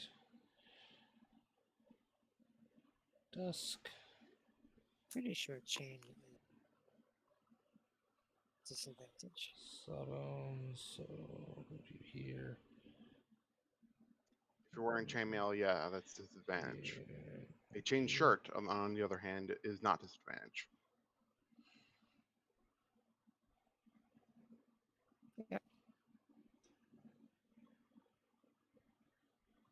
Oh, and that before the 19 perception, was I able to find any other exits or entrances to this place other than the first cave we found? No, just the one that you have there. And Dusk, what was your night vision again? Is it 60 or 30? Night vision? Yeah, your dark vision. 120. 120, okay. Yeah, It's same as supposed to be Karen. unlimited, but Before we enter, though, I think I'll say to the rest of the party that we could always try to throw some brush and some plastic oil into this cave entrance and try to smoke the goblins out. But they could always have a exit somewhere, so it might be best to sneak in. Edit. Remove. Yes.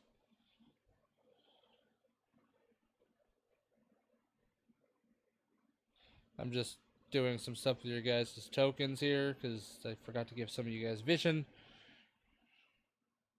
Alexandrite, do you have the ability to see in the dark? Nope. Alex is just a human man, unfortunately. Okay, I will give Alexandrite for 10 minutes dark sight as well. Good, I don't need to keep. God, son of a.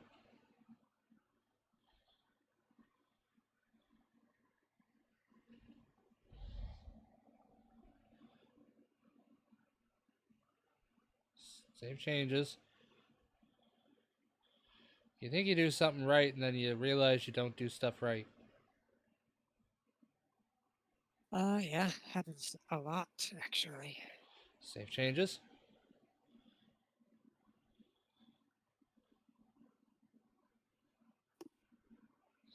Save changes. Okay, good. I saved yours at least. All right, so you guys are coming in here, and I'm going to move you to the map.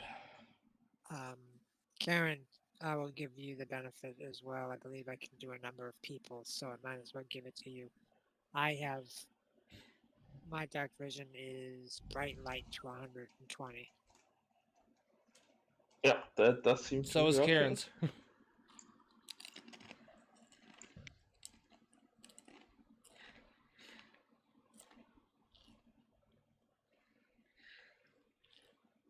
Hello? Hello? Okay, I was just wondering if the connection cut out. Because you guys are still extremely pixely on my end. Yeah, it's weird. Yeah, mine is fine, but everybody else is really pixelated. It might just be the resolution. Mine's fine, but you guys are pixelated. That's really odd. Yeah, I don't know what the issue is, but as soon we continue through the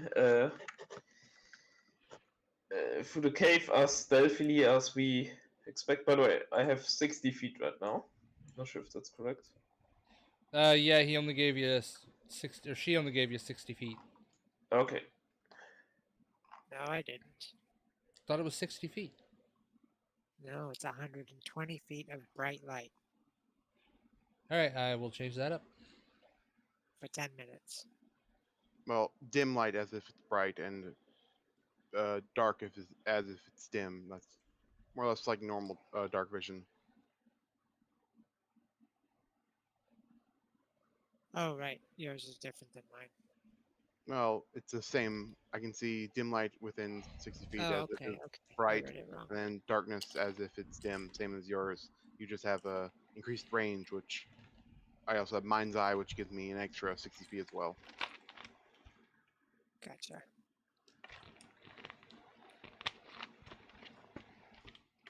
Now just give me 1 second.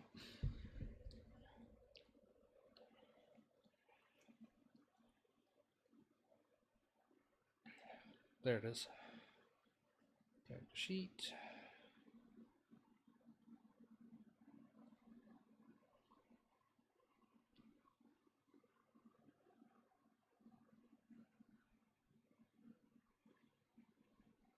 To the GM. 1, 2, 3.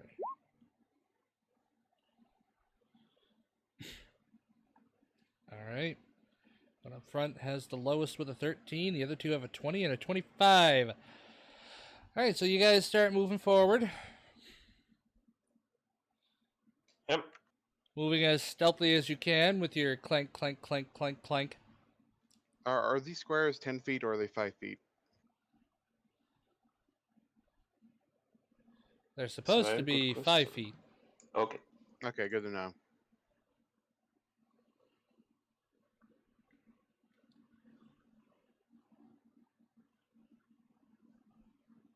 There, that fixed it.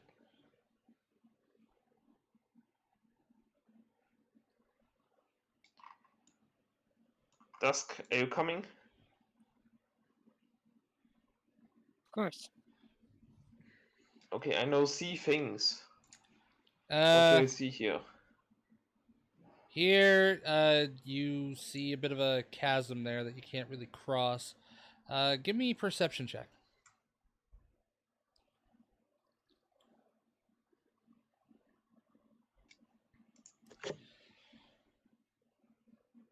Out of the corner of your eye, you see like the glint of something, but just as you turn to look, it disappears.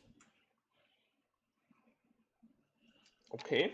You don't know if Yes. it's just something that might be reflecting, or your mind playing tricks on you that there might be goblins around here. And this is a solid wall back here. Yes, it is. Okay. And I would tell them that to the right there's a wall and up ahead is some sort of chasm. And then make my way up. Okay, hold right there.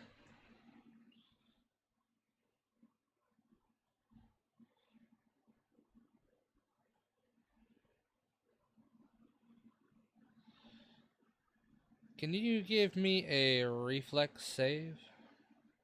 I guess I it's not assume reflex, you so mean dexterity dex? save, yeah. I can do that. I need 1-8. And Karen, give me one as well. 13.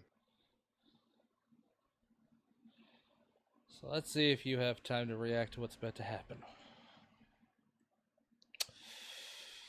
Karen, you happen to see this as you're walking by. There is a goblin to your right where you guys had just started to walk past, and it's hiding just in behind an alcove. And just as Alexandrite starts to walk out, this is when you see it. It pulls back on a bow and fires at Alexandrite. Yeah, I mean the 20 is going to hit me. Yeah, I was trying to see if you could dodge it with enough time, given with Auntie Karen yelling, but nope, you get hit for 7. Jesus. I mean, Why are it's these things level hitting so 1. hard? Well, that's why Level 1. people tend to start at level 3 or something like that. Yeah. So initiative question mark. Oh yeah. Oh yeah, I have advantage. I'll roll again and then we'll take the wonderful.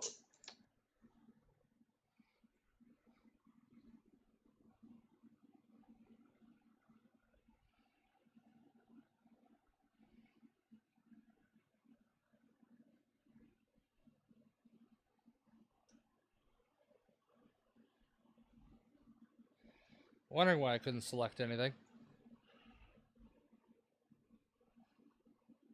Wrong layer, probably. No, wrong thing selected. I had Fog of War and yeah, I tried to enable Explorer mode.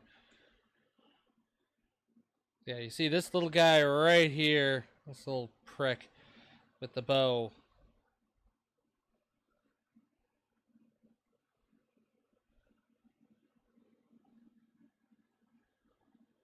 And that is, yeah, 19.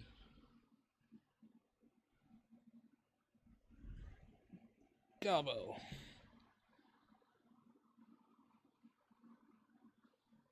19. Descending. So the surprise round is over, as you now got an arrow sticking out of your leg, and the Gobbo gets to go again. And it's going to drop its bow and draw its sword and rush up.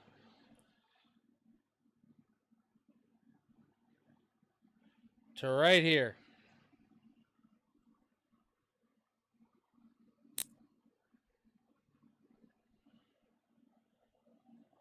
And it swings.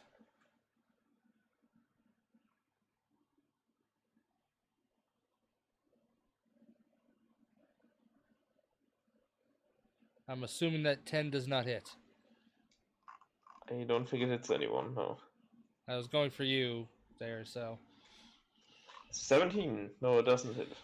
Alright, so the goblin kind of looks just like as it swings at you and you just happen to. Do you have a shield? Yes. As you deflect its scimitar away very easily with your shield, it kind of looks just like, uh-oh. Oh yeah, he's definitely going to get it now. And now it is your turn. Alex dances around the goal. And is then going to attack him with my rapier. 14 for 6, and either way, that's the end of my turn. Yeah, you, as you sneak around to its behind and you stab at it with your rapier, its scimitar catches it just at the last second and deflects it away. Yep, that's the end of my turn. Dusk, it is your turn.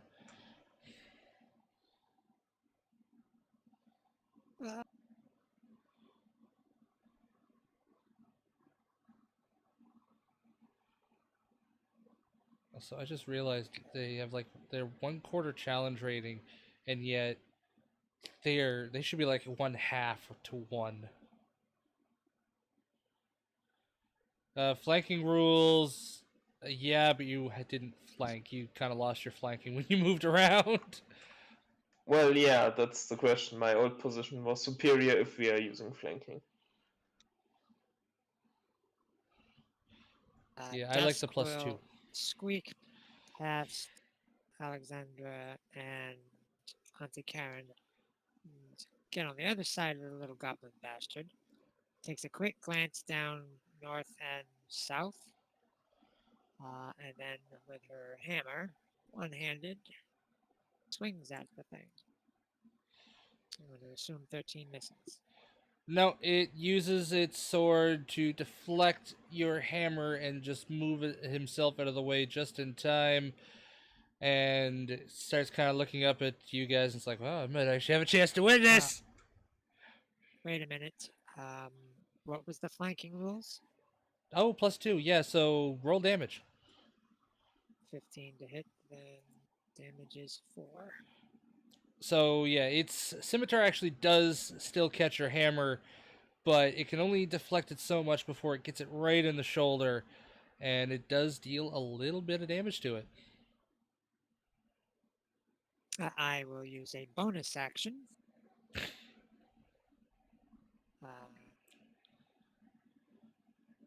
Do believe that's a bonus action. Well, let's find out, shall we?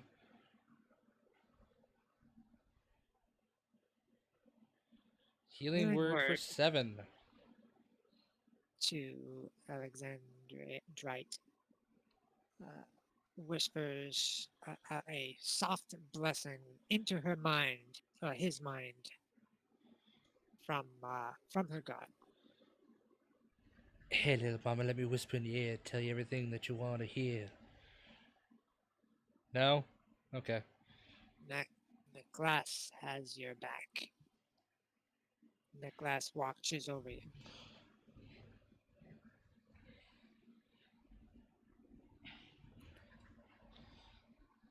And that's her action. Alright then, Auntie Karen, it is your turn. Alrighty then. She's going to take out her walking stick, and then with both hands, she's going to share Alexandrite space for a moment, and then attack. So that's going to be a +2 because of flanking.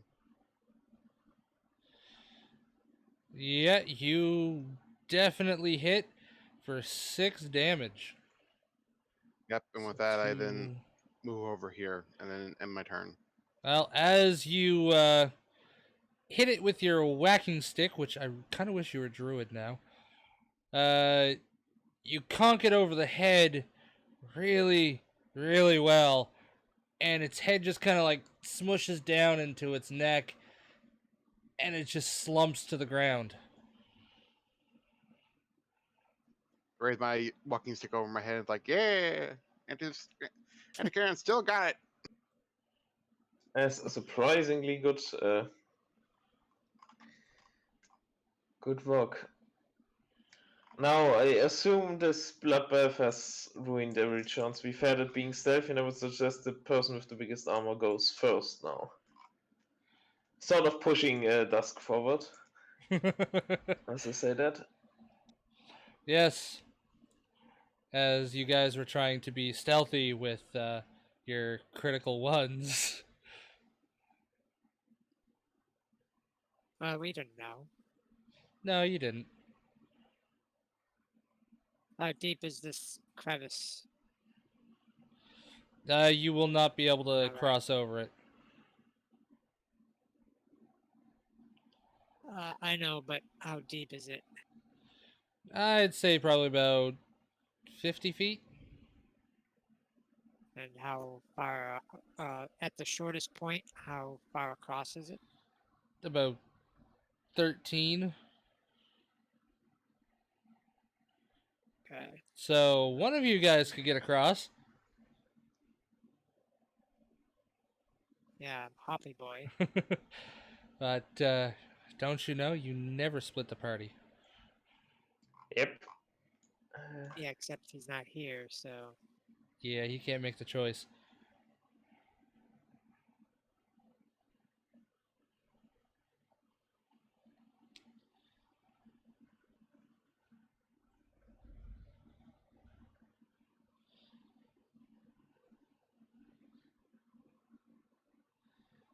So you guys keep progressing forward.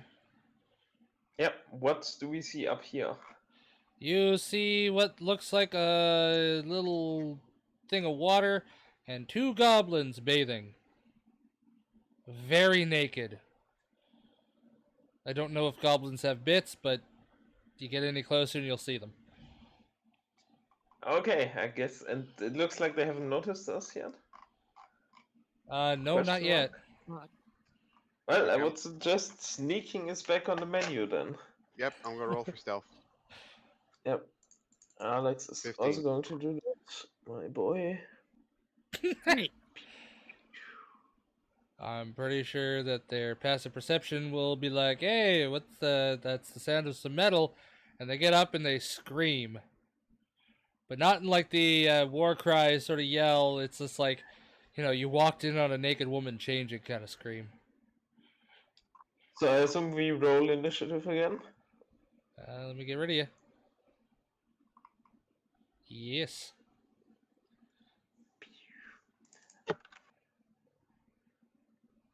I will give myself advantage on initiative this time because I didn't have the time to do it anybody else earlier. Well, that didn't help. Wow.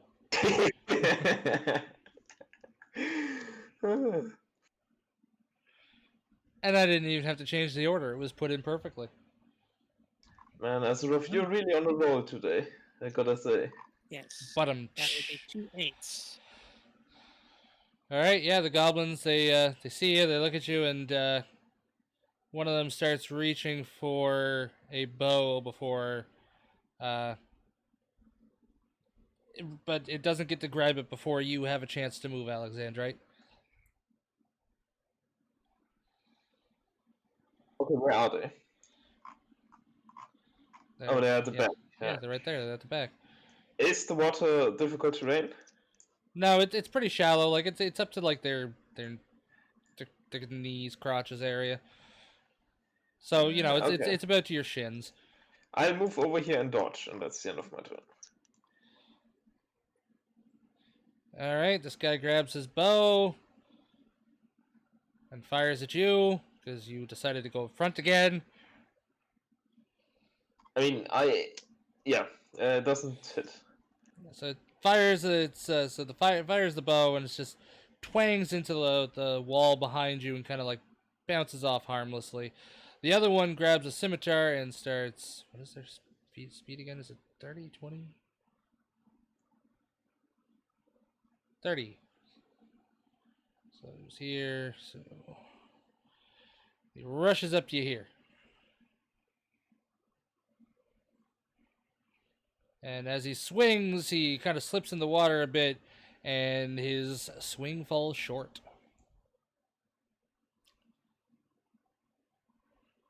Onto Karen.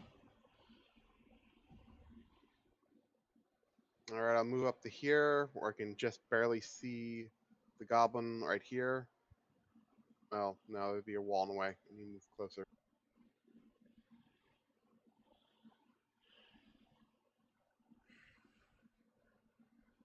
Okay, that's my movement speed, and then I'm going to. Is there like maybe like a stalactite on the ceiling right above this goblin? Yeah, there's a few. Well, there's a few of them around. You can't tell if there might be one directly above him, but there'd be one enough that if it maybe fell and something might have pushed it slightly in the direction, you might be able to get it to fall on his head. Yep, that's exactly what's going to finagle. That hits, and That's damage. the stalagmite, stalactite, stalag thingy Well, just kind of like you just hear like a slight like rumble for a second, and this rock drops down on its head, kind of almost moving. Alexandrite and Alexandrite, give me a perception check.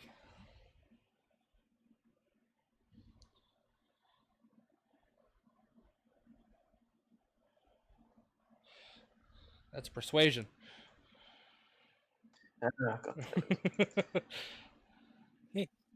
I do. Corruption. Yeah, I have No. that same problem. Yeah, you don't notice it as this stalagmite just happens to drop in what looks to you perfectly straight down. What sheer luck! Right onto its shoulder, right where its neck would be, and pierces through the body. It just hit with such force that the sharp point just boosh. Sabriel is with us. Oh, how fortuitous! As Granny falls flat onto the floor, prone. And with that, she ends her turn. Right, give me 1 second. I need to check something. Spells.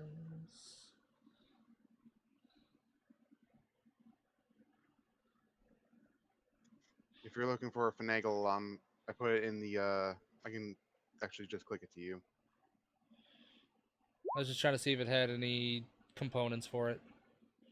It does not. Okay, yeah, that's all I wanted to see. Yeah, so that thing drops dead, and now Dusk, it is your turn. You just see Auntie Karen drop to her, you said to her knees or to her butt? Just like falling prone on the floor to protect against arrows. Oh, yeah, so yeah, you see Right. Auntie Karen drop prone. She moves up to there and casts Holy Word. This. Oh, wait, they're not wearing armor, are they? They are naked as the day they were born. So that suggests that they may have been hit. Uh, What's their AC with just dexterity? shield is what, 1 or 2 AC? You. Shield is 2, and this particular one is using a bow, so cannot be would not be wielding a shield. Yeah, Yep. it just shows its max AC, so yeah, no, that definitely hits. 5 points of radiant damage as the whispers in its mind tells it how horribly evil it is. It kind of lets out this like yelp and shriek as you see light actually starting to appear on the outside of its skin, just ever so slightly, as its body starts Yeah. to burn. It's not actually psychic damage, it's radiant damage, so it's just the utterance of a powerful word that causes him to explode. Yep, that's why its skin is burning with light. It's a hurdy boy or girl. You'll have to check. Rather not. I'm just gonna stick my thumb right up inside of it to check. She's also going to turn so that she can see behind her to be certain that there are no sneak attacks coming up behind her. All right. So she can see both directions, up, north and south. Oh, my sleepy boy. All right, is that your turn? That is my turn. Alexandrite, you have a dead gobby in front of you, and one that is kind of like its skin is lighting and burning, and it's yelping. Yep. Alex is trying to get revenge, runs up to the goblin and tries to rapier it in the head. Actually, yeah, okay. You might want to watch how you phrase that. I'm gonna rapier it in the head. In the left eye socket. Yeah, you said the left eye socket? Yep. Alright, so as you rush up to it, you slip ever so slightly on the muck that's on the ground. However, you catch yourself, and that catch gets you to just a little bit extra oomph. And your sword pierces through its left eye and out through the back of its head, and the body just falls limp as it's hanging off your sword now, and you have to kind of adjust to the weight of holding a whole goblin body up with just your sword.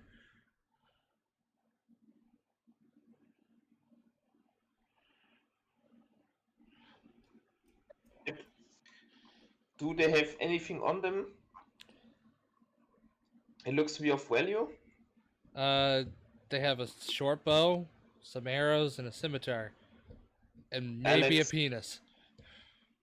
Like I said, they're naked. Alex is not interested in that, but he is interested in the short bow. Now you take a short bow after all the other ones you faced. Well, I'm used to a where you can't loot everything, but yeah, I would like to take a short bow. Yeah, go ahead. You can add that in there. It's a smaller than what you're used to, but it'll work. Yep. How many arrows are there as well? Well, you get a nice little 20. Okay. And how's that scimitar? Is it like all rusty and whatnot, or is it Hey, it's pretty usable? usable. It's pretty usable. Then Auntie Karen will take the scimitar, and then Okay. ask maybe she can have one or two of those arrows. Sure. Do you actually just want one or two or more? 2 arrows will be fine. Worst comes to worst, I can throw them at the enemy. You were going to Alex get is a little exposed. bit looks a little bit confused at that, but he gives you 2 arrows.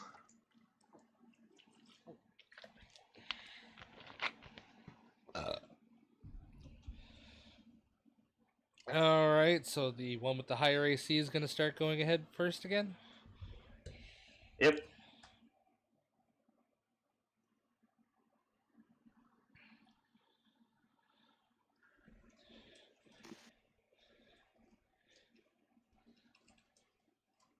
We going north or are we going south? I would suggest north. Continue on the only path you have. North looks like a dead end, though there might be a change in the tunnel. It Oh, bends out. yep, I do see the bend now. Yes.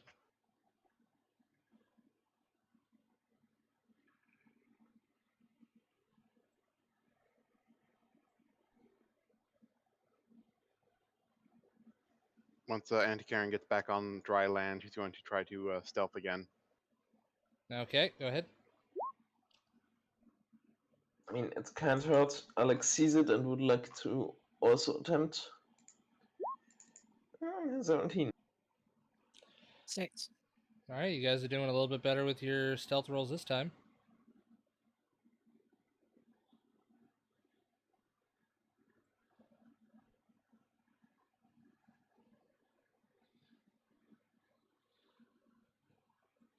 All right, and as you guys start walking forward, give me per. Oh yeah, that's right. You got a 6 because you have disadvantage. Yes. Yeah, so give me perception checks, everybody. Ah. I'm also going to give myself advantage on my next initiative. Okay. Alexandrite, you don't notice this. Luckily, Dusk, you do. As you start walking forward a bit, right about here, you happen to notice a bit of a tripwire.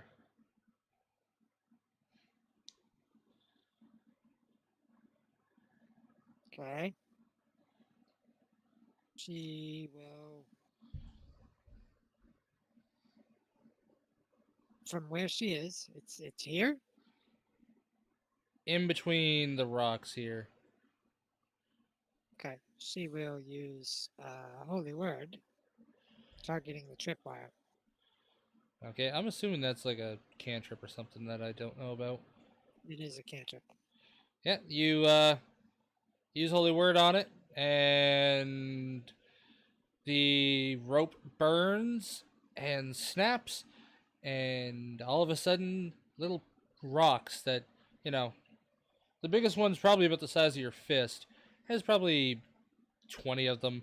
Fall from the ceiling as a net drops away as well. And yeah, that's it. It would have hit you if you hadn't noticed it. And it would have been a slight that spot? inconvenience. Yeah. It would have been a slight inconvenience. These goblins were trapping against something, but definitely not for people of your size.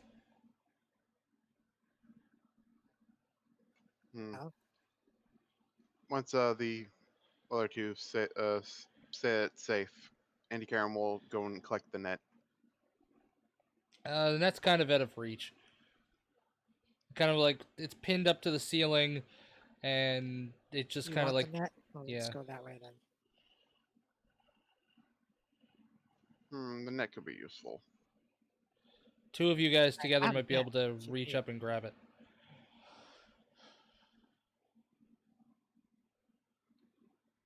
Yep, we both Yeah. try to reach up at that, but at one point, the net seems to like just like fly it towards us. Like, oh, that's useful. It kind of pulls out what was pinning it to the walls with it too, and it's like, oh yeah, I guess that was loose. And are those like spikes, iron spikes maybe? They are, but as they fall to the ground, part of them has like these huge rust spots, so they're not useful. Alrighty, then I'll just take the net, just fold it up and put it in my pack.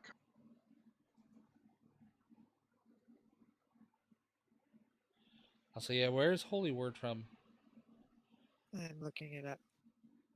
I believe holy words from Xanathar. Okay.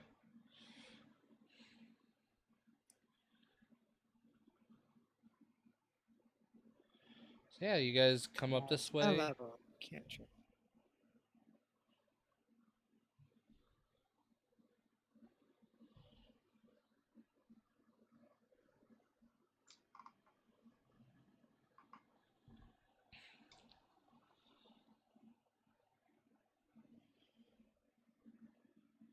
Huh.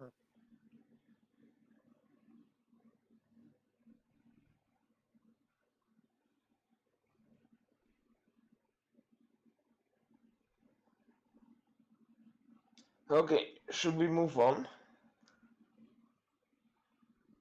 That might be prudent.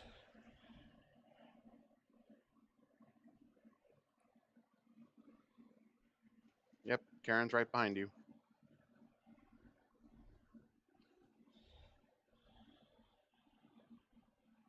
One sec, still looking for that spell. Okay. And we can look at it after the session. That's not that important right now. Okay. Wrong tab. Did you say you wanted to keep going this way, or did you want to backtrack and check that hall on the left, the west one? And And we down. can keep going this way.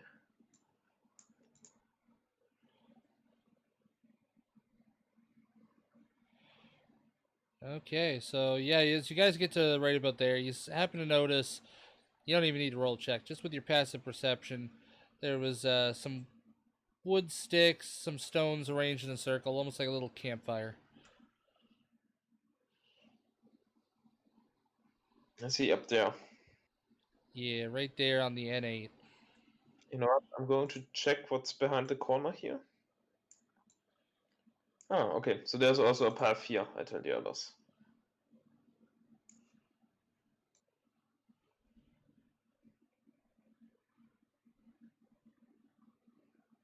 Shit, now I see something. I went 1 field too far. Yeah, what'd you see? Well, I see whatever that is. Yes, you do, and it is not facing the same way you are, so give me a stealth roll.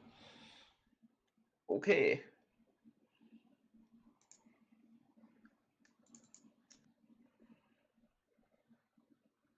$11. 20. And a 23 for Alexandrite.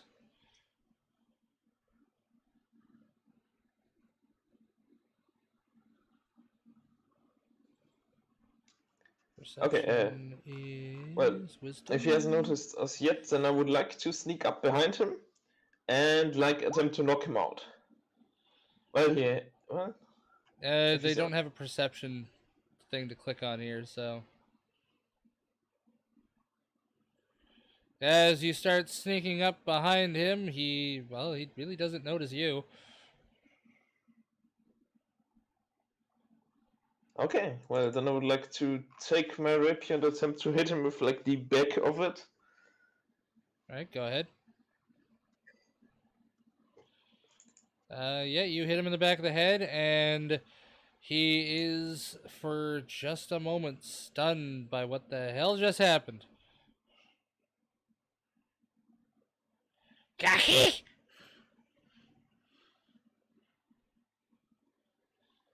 Yeah. Well, do we roll? Okay. We roll initiative. Now just don't crit fail me. Nice.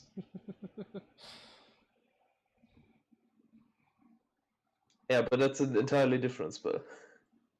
It's melee cantrip. All right, Alexandrite, you have the turn. Okay, yeah, I'm going to just try to hit him 21 again. initiative, 4 initiative, Try to and knock him 8 out of initiative. unconscious. Or 17 No. initiative. No, you hit him, and as you swing at him, he blocks it with with his shield, and spins around and points his scimitar at you. It's like,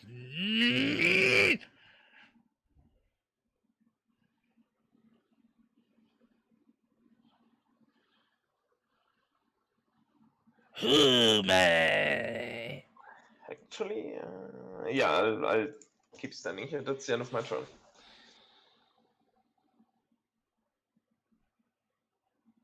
All right, Dusk, it is your turn.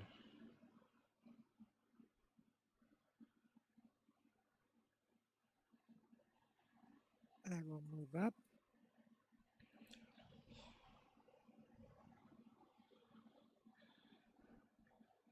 Holy word. 15 to hit. Roll me some damage. 4. It at first you can't seem to notice any sort of effect, but all of a sudden its eyes burn out of its head almost immediately, and it drops to the ground. That's one more down. There's traps in this direction and guards, so there may be something of value here. There might be. There might be. Thus, do you want to go first again? Sure. Try not to fall behind. Shots fired.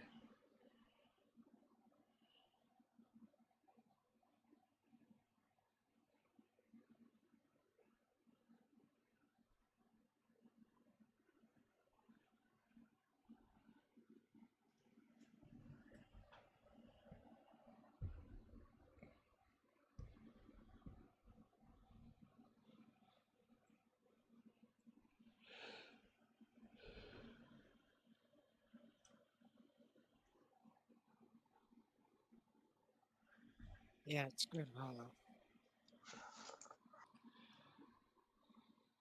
Oh, it was the Grim Hollow book itself. Okay. Yep, I got the holy word mixed up with word of radiance. Okay, is this to the right also another crevice that we can't get over? That is another crevasse, yes. But as you guys start getting closer, you notice the water and that little goblin there, and you hear someone go, "Halt!"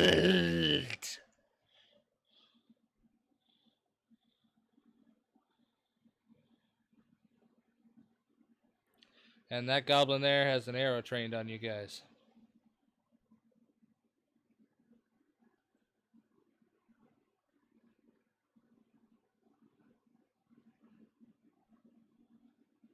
Well, that's going to take me like 3 turns to get there. Do we see any other goblins? No, right now you just see that one. Okay. Are we rolling initiative? No, I don't know why you did.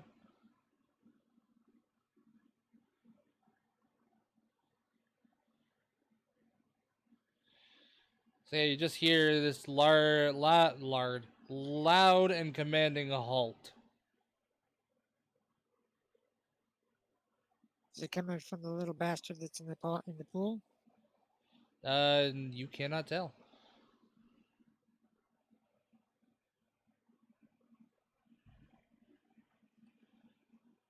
Is that the one that is carrying the bow? The one that you can see there is the one carrying a bow, yes. Okay.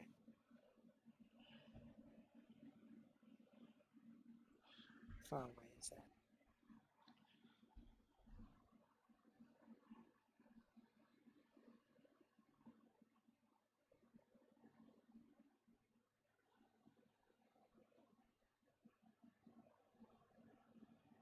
And he's too far away. I say we approach peacefully until we are either in range for you guys or for you, and we get a chance to take cover behind this whatever this is. Just give me 1 second here.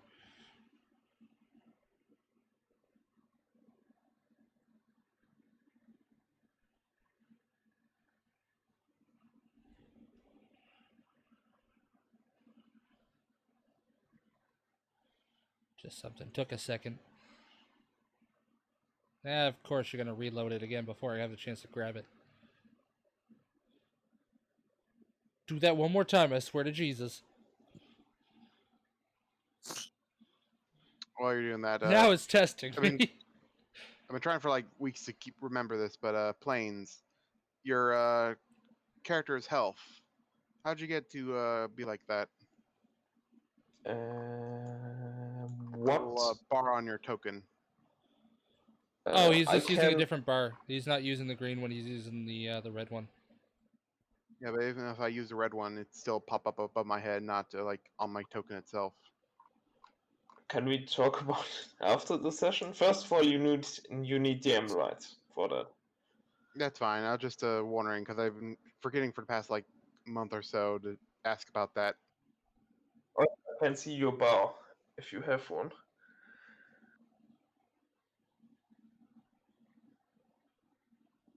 So yeah, that's on the second page of settings. There is one for bar location, and I like them at the bottom because I think it's easier to mix to match like the health bar to character.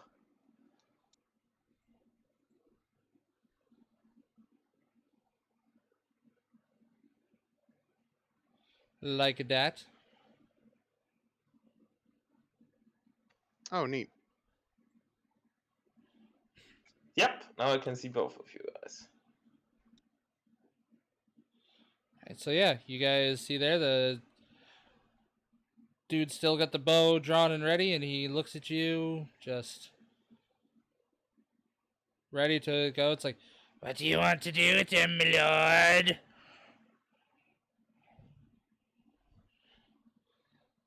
You intruders, come slowly.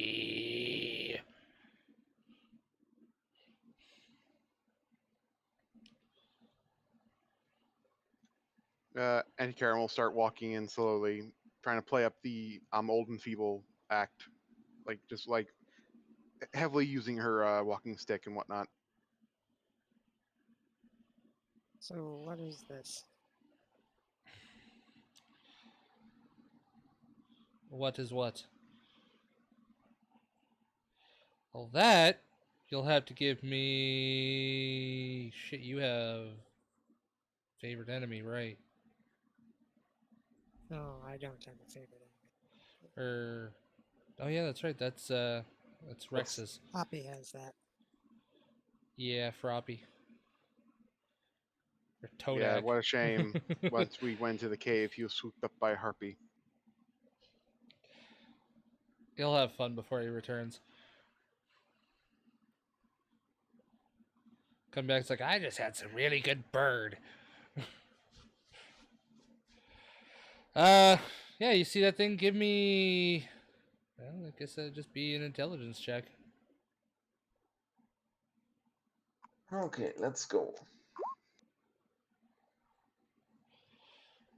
That's But a even 2 for Dusk. It's a 7 save. for Alex No, you did a save. I just wanted to check. doesn't make a difference. That doesn't make a difference for you?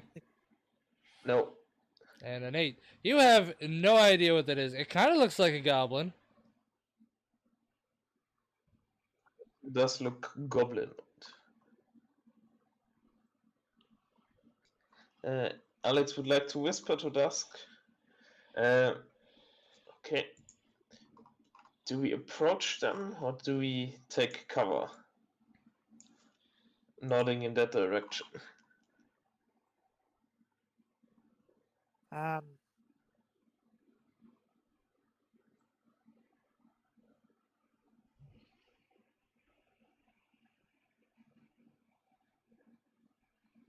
I will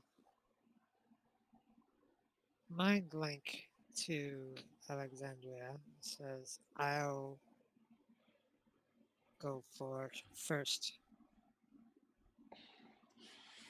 If they attack, well, so be it. Okay. What is it that you want from us? We've come here to talk. You come here to talk and you kill. I can smell the blood.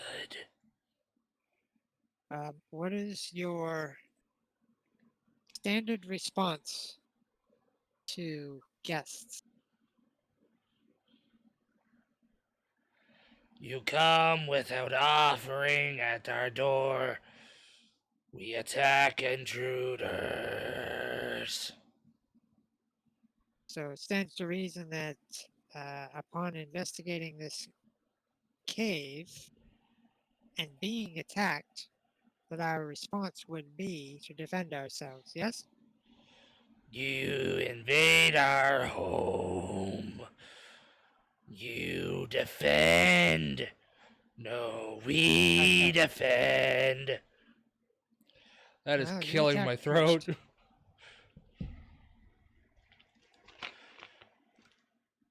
If you do not want us to continue attacking, that's fine. I'm open to discussion.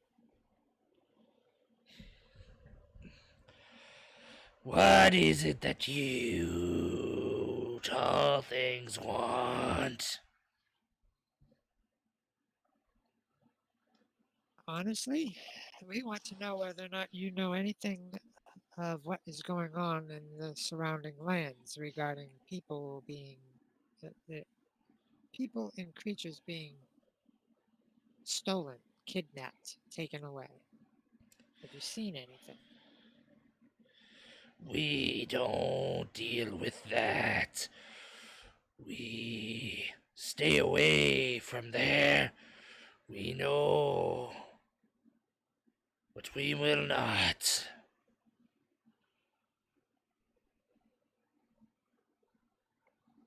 So what you're saying is that none of your people, none of your kind has noticed anything that might be useful to us.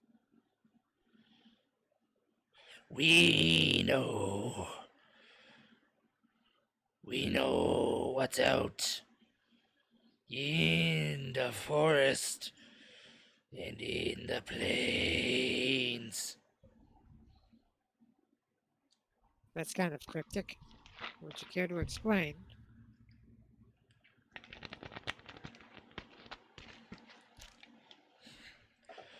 2 years.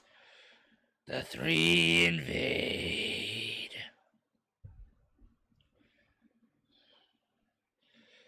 They Okay, this is warp magic.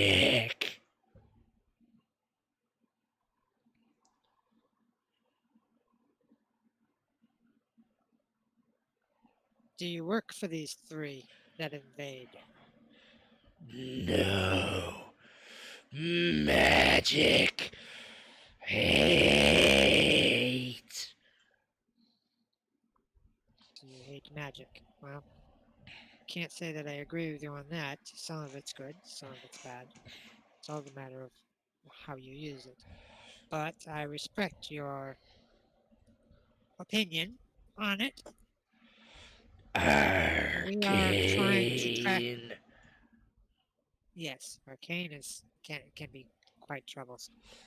We are trying to track down these lost people. What is your opinion of these three that you speak of? Do you think that they may have something to do with it? Yes. Arcane. Horrors. They drive crazy. And he's just, Drive you while he's saying crazy? that, he starts tapping his forehead while he's saying drive crazy. Huh. You, my friend, need a religious movement, a goddess that can help protect you from such things. So let me get this straight. You just walked into a goblin cave, and your response was, "Y'all motherfuckers need Jesus." Yep, she's a priest. We don't serve a god. Well, that's for you to decide. But if you did, you might be a little bit more resilient to the influence of these three. But, that's your decision. The planes get rid. And as he starts saying that, he'll kind of jump down behind the rock here.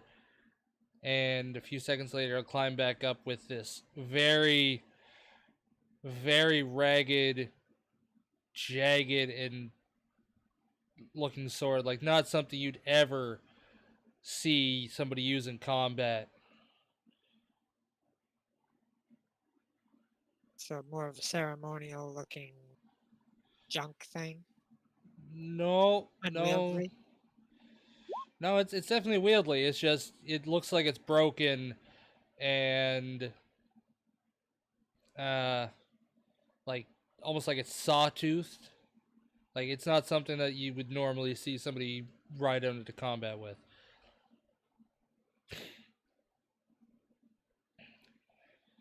And she says, you can keep your sword down. We don't intend to attack. We will defend ourselves if pressed, but we don't intend to attack. Well, what is your knowledge of the village that's close by? Do you have you had any workings or dealings with them? No. We take supplies when we need and can't hunt because of the three. I want to insight Well, we that. suggested Go ahead. insight.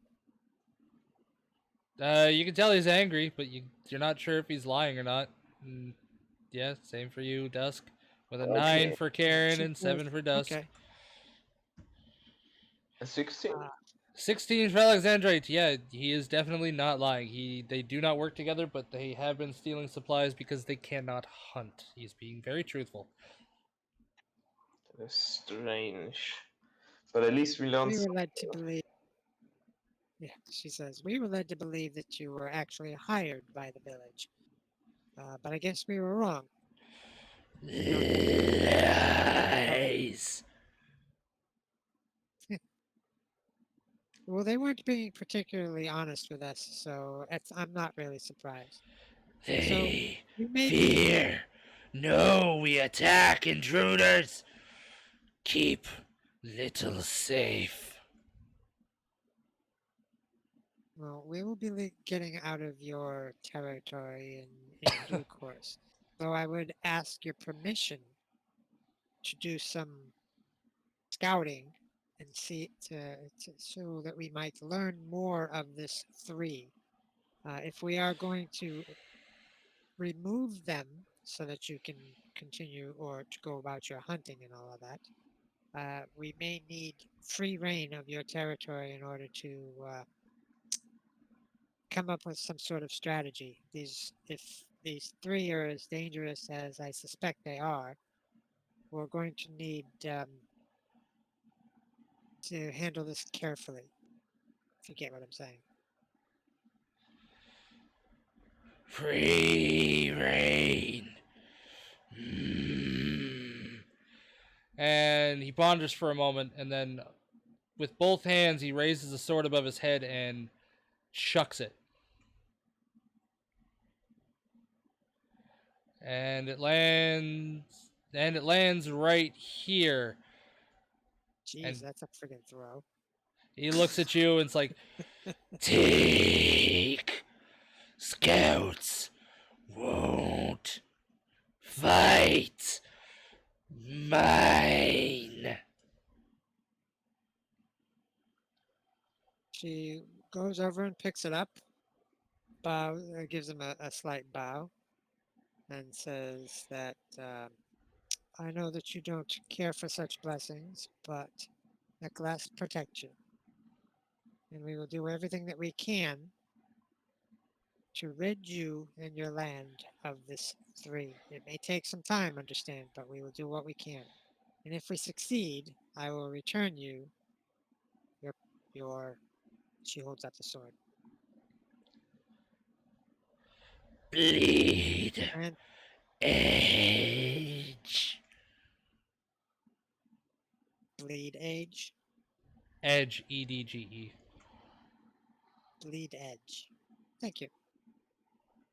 Okay, guys, I think we've learned about as much as we're going to learn. Let's go home. Yes, let's do that.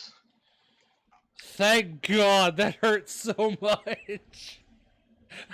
It's the goblins possess a surprising amount of knowledge and insight. I was not expecting that. Honestly, I was Your- not expecting you guys to talk. I was gonna be like, oh, well, we got murder hobos today. Your calm disposition was quite valuable, Dusk. Holy shit, that really hurt my throat. As you guys get to right about there, 1 second. Dob. By the way, the sword that Dusk now has what is it? What type of sword? From what you'll have to probably appraise it. Oh my god, I can taste blood.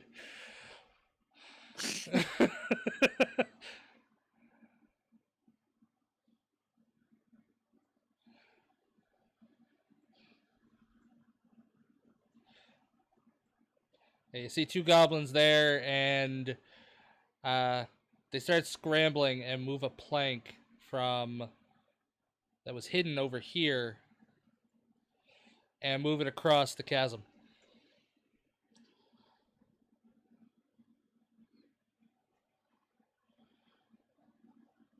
She says in their heads, thank you very, very much, friend, and crosses the plank. They kind of like squeal in surprise, and they don't like that.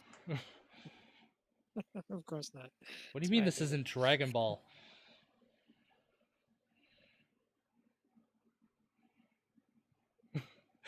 Did I make a reference that I completely forgot I made?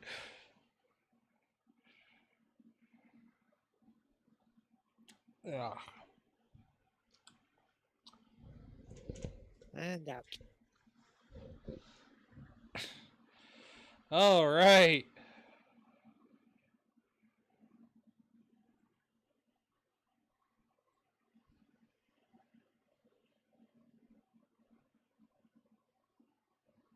Well, that went surprisingly well.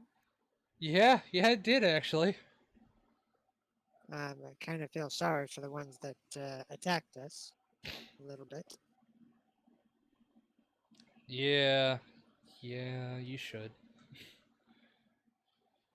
Ah, I've dealt with enough goblin wounds past 100 years. Eh.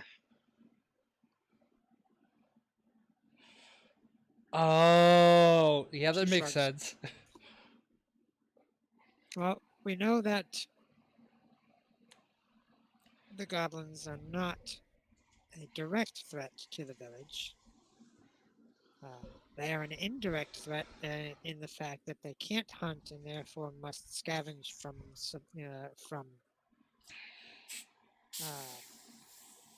the villages. I suppose that's kind of unfortunate. Yes. Once they're done with their hag problem, hopefully they'll keep to the forest. Yes, that's a problem we can solve. Then. Ding dong, the witch is dead. Soon. So we have a covenant. to deal with. It sounds like. Mhm.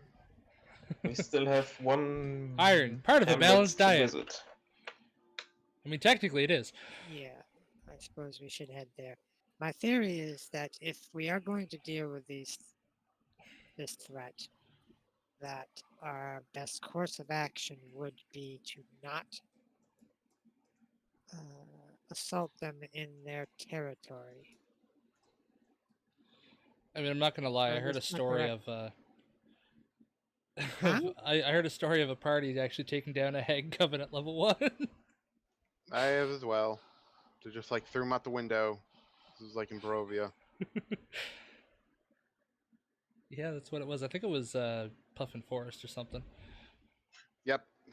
Just like somehow survived over and over again, and then at one point they threw a hag out a window. By the time the hag ran back up, it was basically they were able to kill the other two. It's like I fought those hags. Those hags are strong. That was freaking hilarious. Now, what is the radius? How far do they have to be in order for them to be, In order to use their spells, like with the cauldron, they have to be around the cauldron. Yeah, so we don't want to deal with them when they're at home, like you said. But if we can get them alone, that's when they're at their weakest. Ideally, with the help of the villagers. Mm, I don't know that the villages will help us, but if these, from all that we have seen, these hags are not attacking the village as a group. They're attacking the villages and stealing as individuals, which means that stands to reason, if that is the case, um, an ambush might be a good idea. The question is, yes, where are they going to attack and when? Well, yes, and go ahead. there is one more village. Oh my god! I can't do Todak's voice. It hurts. Todak says, "Well, there is one more village left." Yes, and we can find if they have information on another hag. If we can kill one, then the coven will dissolve, but best to kill them all. Oh. So, from the sounds of it, at least the river hamlet, they might have made a deal with the hags, children for wealth, as the child said. They were very cold to his older brother for years until he eventually disappeared. Mm. The Inquisition looks over to Alexandrite, might want to investigate them further. How would we Absolutely. verify that? I mean, it's all hearsay right now. I mean, I don't Mm. have any reason to not believe the child, but it's still hearsay. If we find any of the disappeared children still alive, they can tell us. And if we investigate the hags, maybe one of them has some sort of contract on them. It might be Okay. hearsay, but I doubt that it ever stopped the Inquisition before. Well, I don't know how the Inquisition really works, so I'll leave that to you. I guess we should move out. No real reason to go back to that other town. Let's just head to the river one. All right, so you guys are heading back to the got- town you just left. Yeah. Yep. Yep. Yeah, so as you guys get back there, it's starting to get a little dusky out here. Little dusk boys out here. Yep. And while we're out, I guess so now that we're walking, what type of sword do we have? Give me.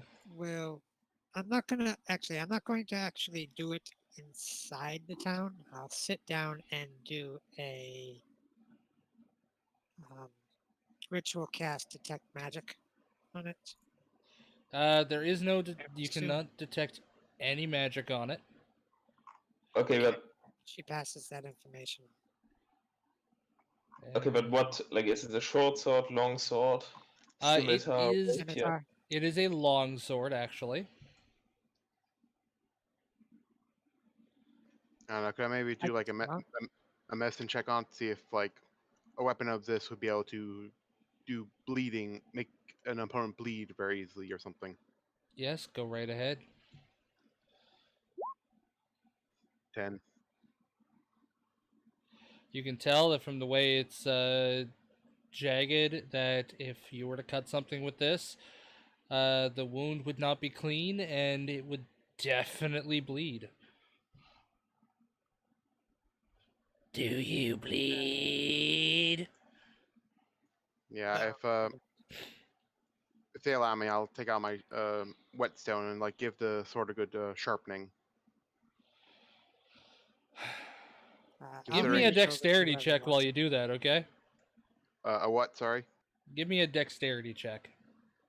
Okay. I have my own serrated battle axe that I use as a bone saw, so hopefully I know what I'm doing. Nope. That's a 4.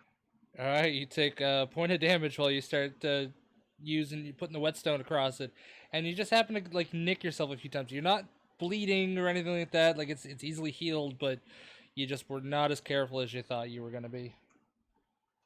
Ah. Ah. My own fault for not paying attention. In which one I take a herb out of my bag, just like chew on it a bit, then like lather it over my finger. Just a standard herb. Yeah, just prevent infection basically, but not really heal the damage. Okay. Yeah. For stats for whoever wants it, it's going to be a +1 longsword. It is not +1 magical. It just has a +1 to damage, but not to attack. It's a little confusing, but it's kind of like a homebrew thing. And if you score a critical, it will cause bleeding. Yeah, technically there are like magic weapons that have a +1 to either damage or attack. It is Yeah. weird and rare, but it is possible. They have magic weapons that cause bleeding too. Yeah, but this one here is a non-magical weapon. It's just does a little bit more damage because it is jagged. And if you score a critical within the 19 to 20 range, I'm not going to do it as a nat 20 because of what it is. It will cause bleeding. Well, I would That's- I would recommend If that you get a it's, 19, it won't deal critical damage, but it will deal the bleeding. Yeah, because a 19 to 20 crit is actually really strong. Oh, I know. It's just the 19 to there are classes that get that as a class feature. Yep. It's 19 and 20 will bleed, 20 will crit, but it's the crit range for the bleeding. Okay, I assume Dusk takes it. Alex is a dex-based paladin, so I can. I could use. Could use it, but I don't think that I would use it. Unfortunately, For metagame reasons, I can use it in 2 levels. I'll hold on to it for. It's at this point. It's useful as a symbol. Yep. To come across yeah, it we definitely take it tribe. around with us. But question is, who is going to use it as a weapon? I'm not. Todak.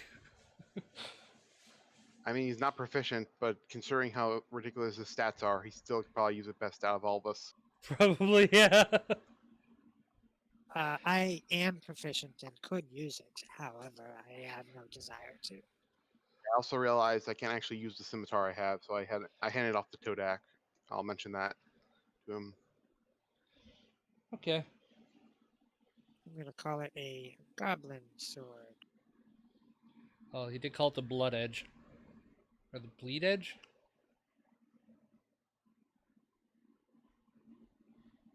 Broken English is hard to remember sometimes.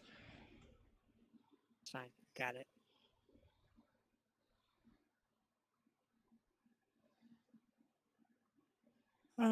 Is there- Well, it is just about. I'd say we wrap it up here. Yeah, this is a good point to wrap it up. You guys are just about back to town, or you guys are back in town. I would probably recommend setting up camp outside of town. Yep, we can do that. That's fine. And when you guys return, you will be level 2. Oh, finally some goblin cans randomly kill me with a crit. So, Cool. okay. Finally get my familiar. Yeah, I like that encounter was meant to be a lot harder, but I was also expecting there to be 4 of you and you guys to kind of murder hobo your way through a guy I gave legendary actions to. Okay, Alright. so yeah. Are you Yeah, going for the average HP? go with the average HP. It's up to you guys if you go average or if you do the roll. Also, for the Alright. entire area, I completely forgot I had an ability. Could have been making this even easier. Yeah, you didn't need to use the intimidation, though. That's the funny thing. Yeah, I think he means the second part of it. Yeah, By the way, when I roll initiative, I can cause one to make a wisdom saving throw or else be frightened of me. Oh, right. Yeah, the combat bits there. Okay. Completely forgot about that. It's not bad. Yeah, it's pretty good. So yeah, we'll leave this here. I'll let Todak know he gained a level 2 because he was there in spirit. in spirit, yes. As we were fighting goblins, he was in the air fighting harpies all by himself. Yeah, and if I don't level you guys properly together, there's a big chance you guys might end up dying. So I don't want to kill you guys. I don't want to be against you guys. I'm also not trying to hold your hand too much, but just trying to keep you guys at the same playing field. Yeah, it's definitely a good idea to level everybody at the same time. So, Dusk, do you have bless? Do I have the spell bless? Will you be I- using it, or should I take it?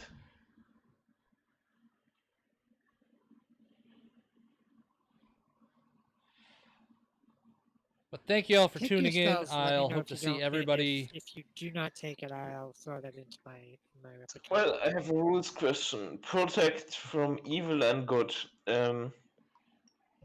Azeroth, do you have it so that the spell consumes its material components, or like do I need a whole? Protection from evil and good consumes holy water.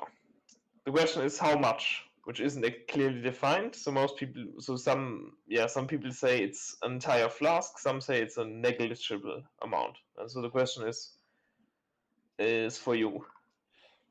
For when you use that, it's not going to be negligible. Like, you're going to have to definitely sprinkle out quite a bit, but it'll probably take like 10 uses of the spell to use up your flask.